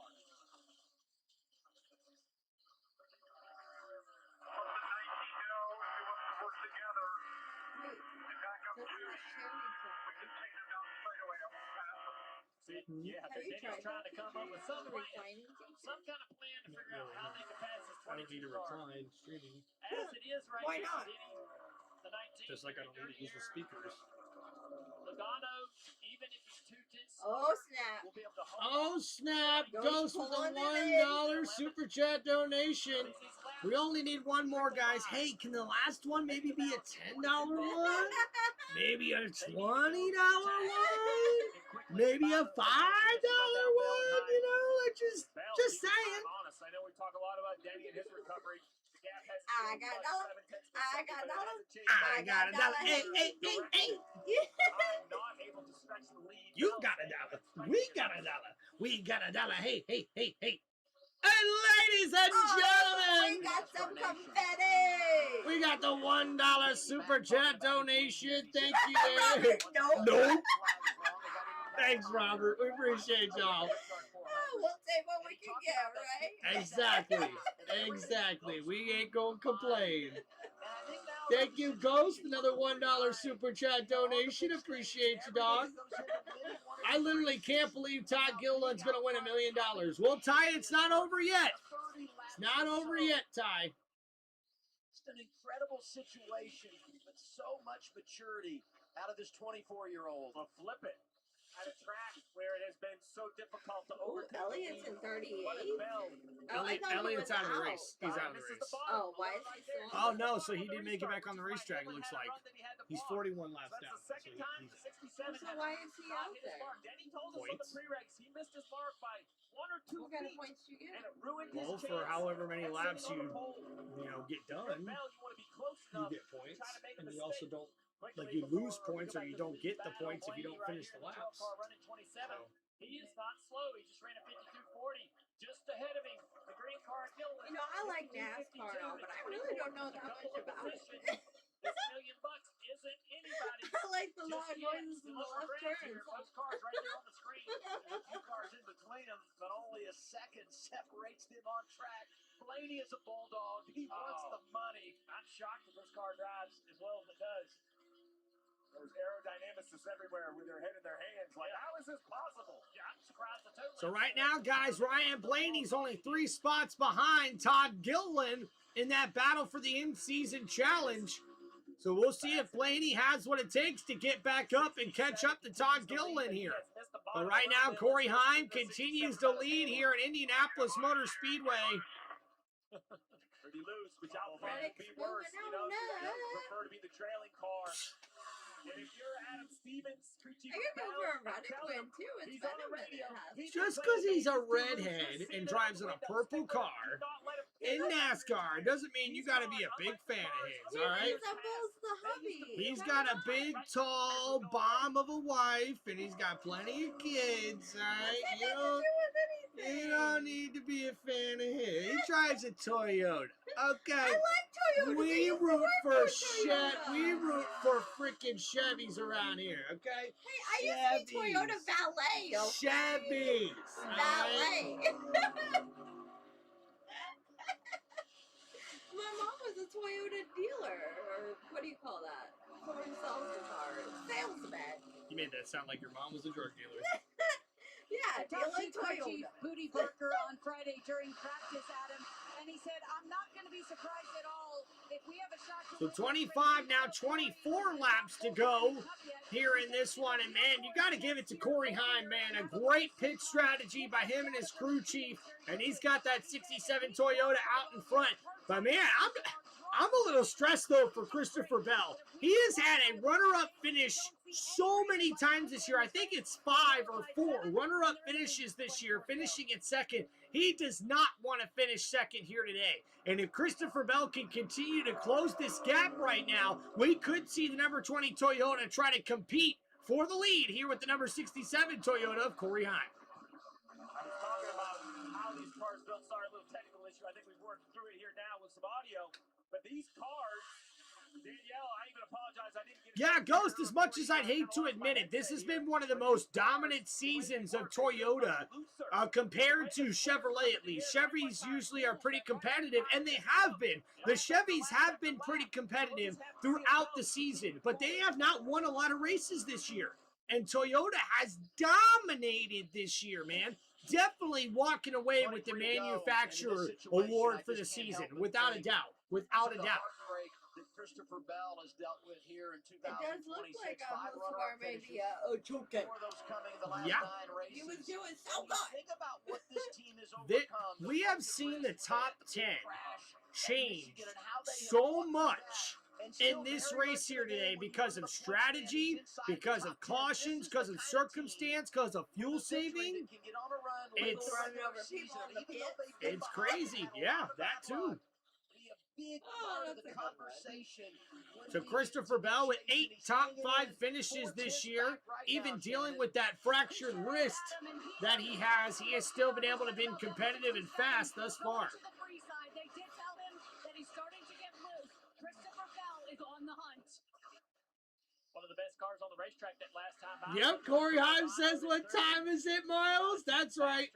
I would like to see Kari Jory back on NASCAR. I think a lot of people would, man. 51-27 last time by. What do you mean this is trying to put the pressure on Briscoe as well. It's a lever on the side. He's right there. Faster. Tell him to let me go. I still have a chance. And he drives you down in there trying to get the 19 upset a little bit. It doesn't work. He gets in the dirty air, misses the corner. Keselowski back there closing in. Josh Berry closing in. This race just means so much to both Briscoe and Hamlin because we talked about Hamlin, wanting to check the box, complete the career Grand Slam, and get his first victory in Indianapolis. And then we said Chase Briscoe's from Indiana. He said, I would trade all of my victories in to get a win at this place. So there is no giving. Just over 20 laps to go. Another lap on the racetrack. Another lap where Logano is the fastest. The 67 of Heim loose, holding up Christopher Bell somewhat. Logano closing in a 2/10 a lap. So, guys, right now, Joey Logano, the fastest car on the racetrack, as he's just gotten stronger and stronger throughout this race here. And it's impressive to see, coming off of that win last week, Joey Logano looking to get a big win here at Indianapolis Motor Speedway. I mean, Team Penske winning here, they own this racetrack. I bet you guys didn't know that, did you? And to win there on a very historic night, and then come to Indy, and not only win the Brickyard 400 It's so cute. first, but deliver it to the boss man, the captain, who owns the place. Another lap. Heim the slowest of the top 3, 51.11. 51 flat for Bell, 50.95 for Logano. So Christopher Bell closing that gap between him and the leader, but Logano is the fastest car on the racetrack right now. It's an eternity here. We're talking 50 miles. We're talking an afternoon road trip. Talking about that 22 running quickly here. What do you got, Shannon? Yeah, Adam, you mentioned the win last week, and he did tell me it was a huge shot in the arm, but he said it's not time to start celebrating the momentum. Making the chase is just part of the goal. They want to contend, and like you said, all of the talk about Denny Hamlin never winning this race, never have won this race. Joey Logano in the same boat. He said, this is the #1 race on the list that I want to win. The dream of kissing the bricks is a real thing. Well, and chanted last week prior to North Wilkesboro, he's below the cut line. Logano now 13th at plus 65. They are getting it done late in the regular So season. Logano coming up clutch right now. 2 weeks ago, he was below the cut line and now finds himself in 13th place right now as it sits in the NASCAR Cup Series point standings. You talk about a huge jump for Joey Logano. The 3-time Cup Series champion is getting hot right at the right time, and he could be definitely one to watch here in this one. Runner-ups this season, still looking for his first win. He knows how to run well here at Indy with an 8th and a 4th in the last 2 Brickyard 400s. Ghost, I'm only here so I don't get fined. What is going on?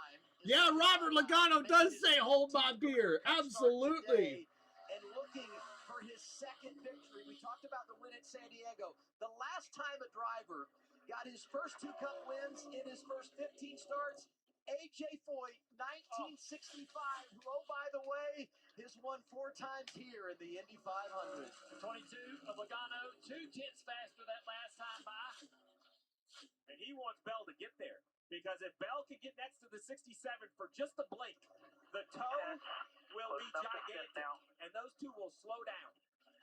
I don't think he wants Bell to get by because he's faster. 2 tenths again that lap. So Joey Logano closing the gap here with 17 laps to go. Can he continue to close the gap or will he stall out?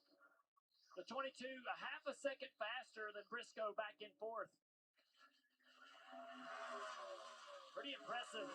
Didn't think the Fords had a lot of speed, didn't qualify in the top 10. But late in the race, when it really matters, when you press the button, when everybody's giving everything they got, this 22 car seems to be the best car on the racetrack. They find a way. That's how I would describe that team. It's simple as that. With the fastest car, they find a way. With not the fastest car, they find a way. They continue to just find a way. 2 tires. Comes in 13th. Right on lap 116. Uses that fuel load to jump forward. So 16 laps to go now. Denny Hamlin trying to get a Grand Slam victory here, but I think it's going to fall short because right now, when you look at the last 4 laps, Joey Logano in 3rd place has cut within a second of the leader here, almost 2 seconds back 4 laps ago. Such a good job, he and Joey, the best of friends. And Logano behind the wheel, a 3-time champion who has had so many big moments. You guys are making a shallow 3, about a half lower than the 20. Almost a second back. Took a while, but he's closed the gap. So Joey Logano's closing the gap here, ladies and gentlemen.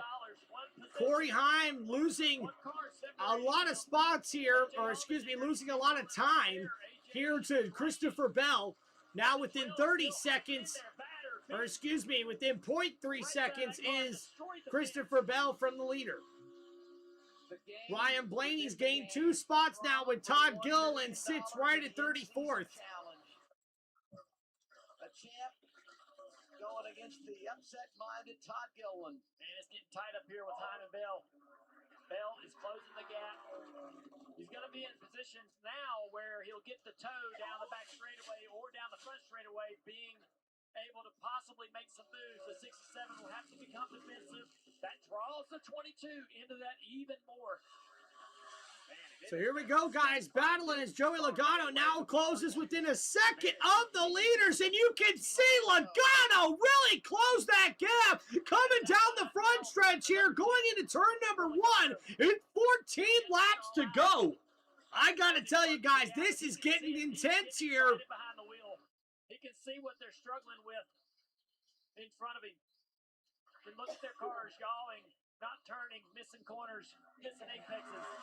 5 seconds behind him. Briscoe still in front of Hamlin. And when we talk about this track and 4 distinct corners, we saw how much Denny Hamlin lost when he had to make a block. You miss the apex once, or you make one bobble, you just can't do anything. There's nowhere to hide. They are coming and coming with a run. You know a block will end up in a wreck. You're going to try to fly. I guess you try to put him to your right. So 13 to go now. And Hamlin's closed within a, or excuse me, Logano's closed within a second here. This is taking forever for Corey Heim. You have to ask yourself, is this the race that will come to Joey Logano? Remember last year, Joey Logano, Paul will have strategized their way into an unbelievable chance to win the Brickyard, and a flat tire in the closing laps just took away their chances. Talk about heartbreaking. Right here, he was the leader.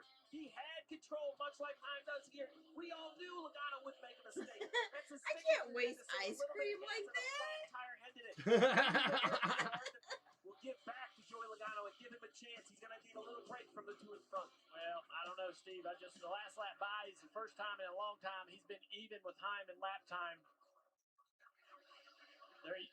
22 is going to have to hope that these two in front of him start the race soon.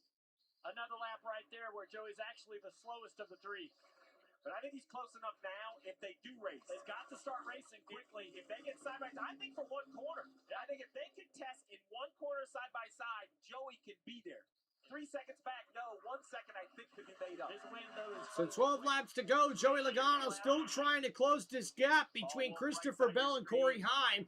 Heim right now could get a huge victory here, but Christopher Bell is closing that gap to the number 67. Right now, that number 20 Toyota looks very fast. You know, Steve, I asked you earlier today who is one of the best crew chiefs in the garage with strategy, and you did not even take a pause. You said, Paul Wolf. I asked him about that. He said it's something he started working on when he was crew chiefing for Brad Keselowski. Who I wanted to win is not even close. About the Elliott, and the history, but it's his job to apply that Kyle to the race. Larson, and then Hocevar because he was on the pole. No, they're not even close right now. Hamlin, I was kind of rooting for Hamlin a lot too, because if Hamlin wins today, he gets the Grand Slam, winning all the crown jewel races for NASCAR in his career. He's never won here. He's never won here before either. When Tony Stewart Fifth. down Kevin Harvick here in the backyard. He started first though on the restart. That's the bad part. Or second. He was second on the restart. But I didn't go to college either. I didn't Well, that'd be really cool if you made a but I'm comeback. just a racer at heart, and I love when Yeah, you're right about that there, Wesley. It's definitely Heim time right now, but Christopher Bell is closing that gap. Logano is getting closer. This race is not over yet, guys. If we stay green to the end of this here, I really do think we're going to see a battle here for the lead. Christopher Bell still within like 0.3, 0.4 of the leader, but Joey Logano's the one who's really closing the gap right now, almost to the back bumper of Christopher Bell. He had an opportunity to try to pass a 19, just couldn't quite get there.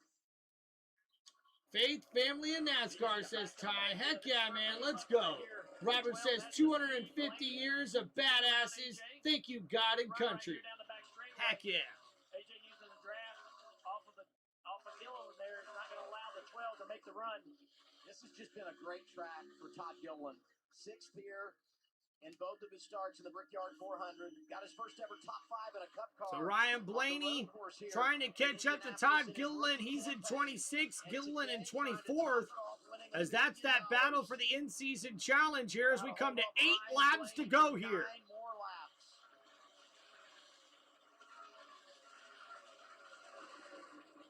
You can throw a blanket over the front three, much like you did these three back here. Now the question remains, will Christopher Bell be able to get to the back bumper of Corey Heim? Heim's doing a great job of keeping that distance away from Christopher Bell here.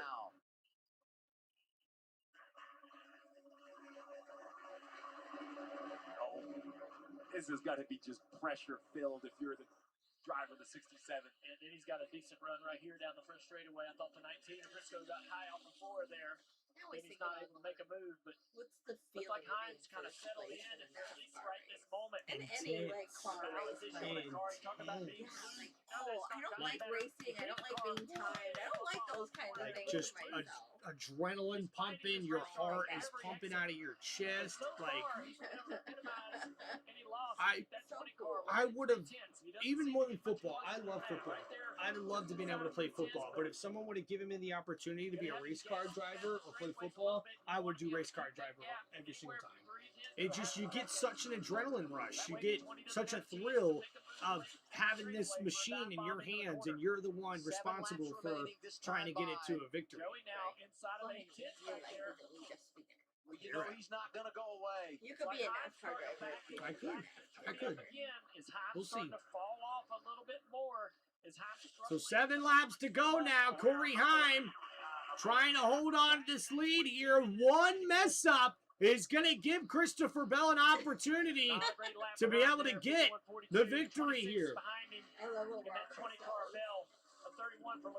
If Heim wins, I want him to say hello to Arson with the finger thing. Yes! Robert, that would be awesome! Just repay Hocevar, right? Yeah! That'd be sick. Gibbs Racing did very well, but 3 cars inside the top 5. A great year for Tim, Toyota. what do you mean, man? Great summer for I JTR. fall asleep in your live stream? He fell asleep. That's what he means. Wake the frick up then! That's why he hasn't been here. Yeah, wake the hell up then, Tim. Ironic. Before I even saw that he was back in, my brain was going, what are we doing? There he is! There he is! This is not easy. He's on the ragged edge, using every bit of the racetrack. I'm an adrenaline junkie as well. All the adrenaline, I want it. Thank you, Ghost. Appreciate your comment there, man. Yeah, Wesley, we did hear that about Alex Bowman. Driving to not make a mistake, but driving hard enough to stay in front So of 6 laps to go here. Christopher Bell still closing that gap to the 67 Toyota. Very nice job as we come to 5 to go. So 5 laps to go now. Coming down the front stretch. Joey Logano is closing that gap to Christopher Bell as well. It's going to be close here, guys. I just think about the fact he had no experience here. I mean, we all talk about, and then he said it. I mean, you want to win this race because it's Indianapolis. It's the Brickyard 400. It's a crown jewel. But as a driver, you also want to win it because it's so satisfying, because of the challenges it presents. And here's Heim, 24 years old. First appearance here Friday in practice, and he's in position to go get the trophy. But it's a quarter of a second now as Bell continues to fight. That's right, guys. Christopher Bell continuing to close the gap here and try to get up to the back bumper of the 67 Toyota. Corey Heim continuing to lead. We've got 4 laps to go here in Indianapolis Motor Speedway. 10 miles.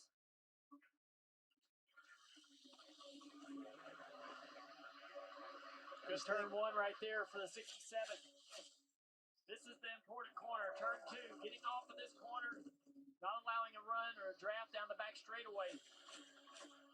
Same as turn 4. Logano also closing that gap to 3rd place. Qualifying for the 8,500. 4-lap average. 67 of Heim. He needs to put 14 more quarters together. Count them down 1 at a time. Oh, less than 5 minutes to a crown jewel. This is right there in front of you.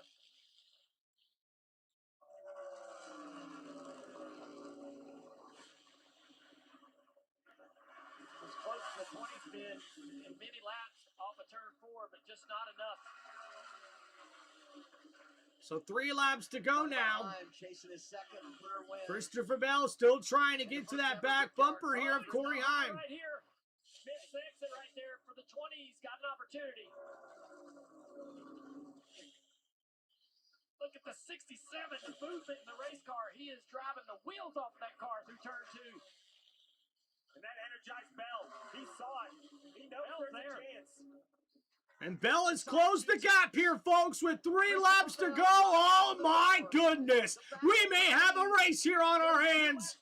And now going down into turn number 3 here and coming out of turn number 4, we're going to have 2 laps to go here in this one. 67. A good run down the front straightaway for C. Bell. Heim's going to have to block here. 5 miles to the check. And coming down the front stretch here, we've got 2 laps to go. Christopher Bell is there as Bell tries to take the lead away from Corey Heim. Oh my goodness gracious. Oh, and Corey Heim gets a little loose there coming out of the corner. Christopher Bell starting to fall off a little bit as well. This car down the back straightaway, that's going to help somewhat. Coming to the white flag. Couple more important corners. And Bell now starting to fall backwards here. I don't know what's happening, but Corey Heim coming out of turn number 4 here. Down on the front straightaway. Off the turn 4, back to the white flag. 1 lap to go. Presented by. And here we go, ladies and gentlemen. 1 lap to go here in the Brickyard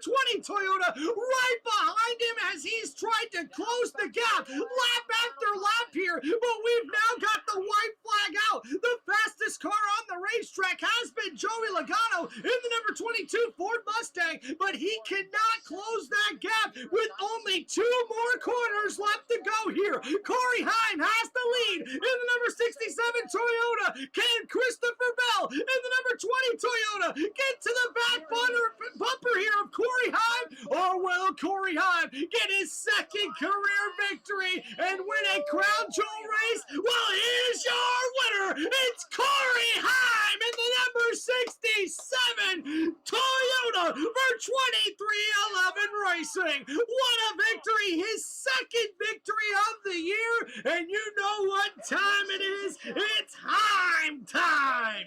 What a finish there as we see Corey Heim get the victory here at the Brickyard 400 at Indianapolis Motor Speedway. And congratulations to Todd Gilliland, who wins the in-season challenge and wins $1 million, taking down Ryan Blaney as we see Todd Gilliland, the driver of the number 34 Ford Mustang, wins the in-season challenge, defeating Ryan Blaney, the driver of the number 12 Ford Mustang, in that particular challenge. What a victory as well for Corey Heim. We do see Christopher Bell, the driver of the number 20 Toyota, ends up finishing second. But guys, the youngest Brickyard 400 winner since Jeff Gordon back in 1994 is Corey Heim. Congratulations to him. We do see Joey Logano ends up finishing third in the number 22 Ford after Christopher Bell finished second in the number 20 Toyota.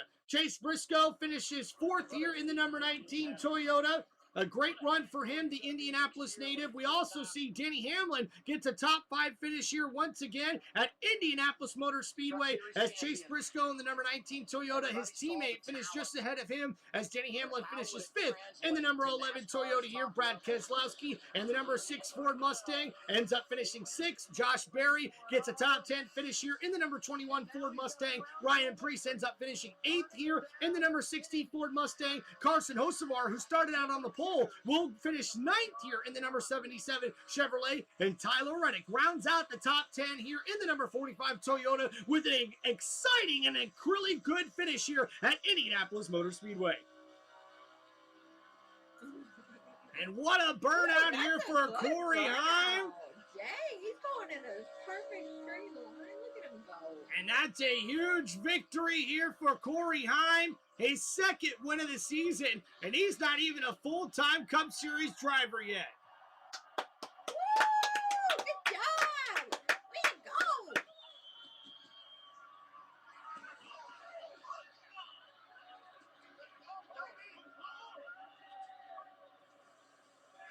What a year for 2311. 5 wins for Tyler Reddick, and now 2 for Corey Heim.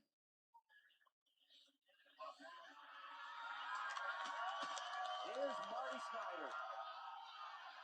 And what a win here for Corey Heim in this one, folks. It's Heim time indeed in the NASCAR Cup Series. A star is born. What a 6-week stretch for Corey Heim. The win in San Diego, that was massive. Birthday in the middle there, turns 24. And now the Brickyard 400 here at Indianapolis. What a drive from this young man. And he's not even full-time. 2 of 15 is a pretty good win percentage.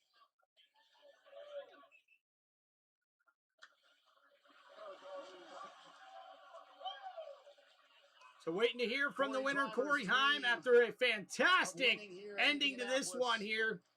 I know you're just 24 years old, but I'm sure this one is top of the list.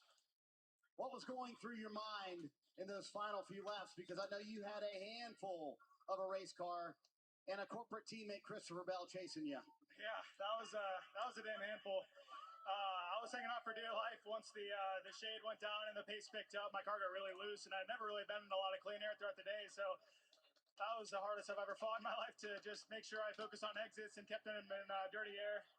I'm pretty out of breath. That was a workout, but This is a dream come true. I mean, winning at the Brickyard, I mean, that is unbelievable. Thank you so much, fans, for coming out here. That was awesome. Oh my gosh.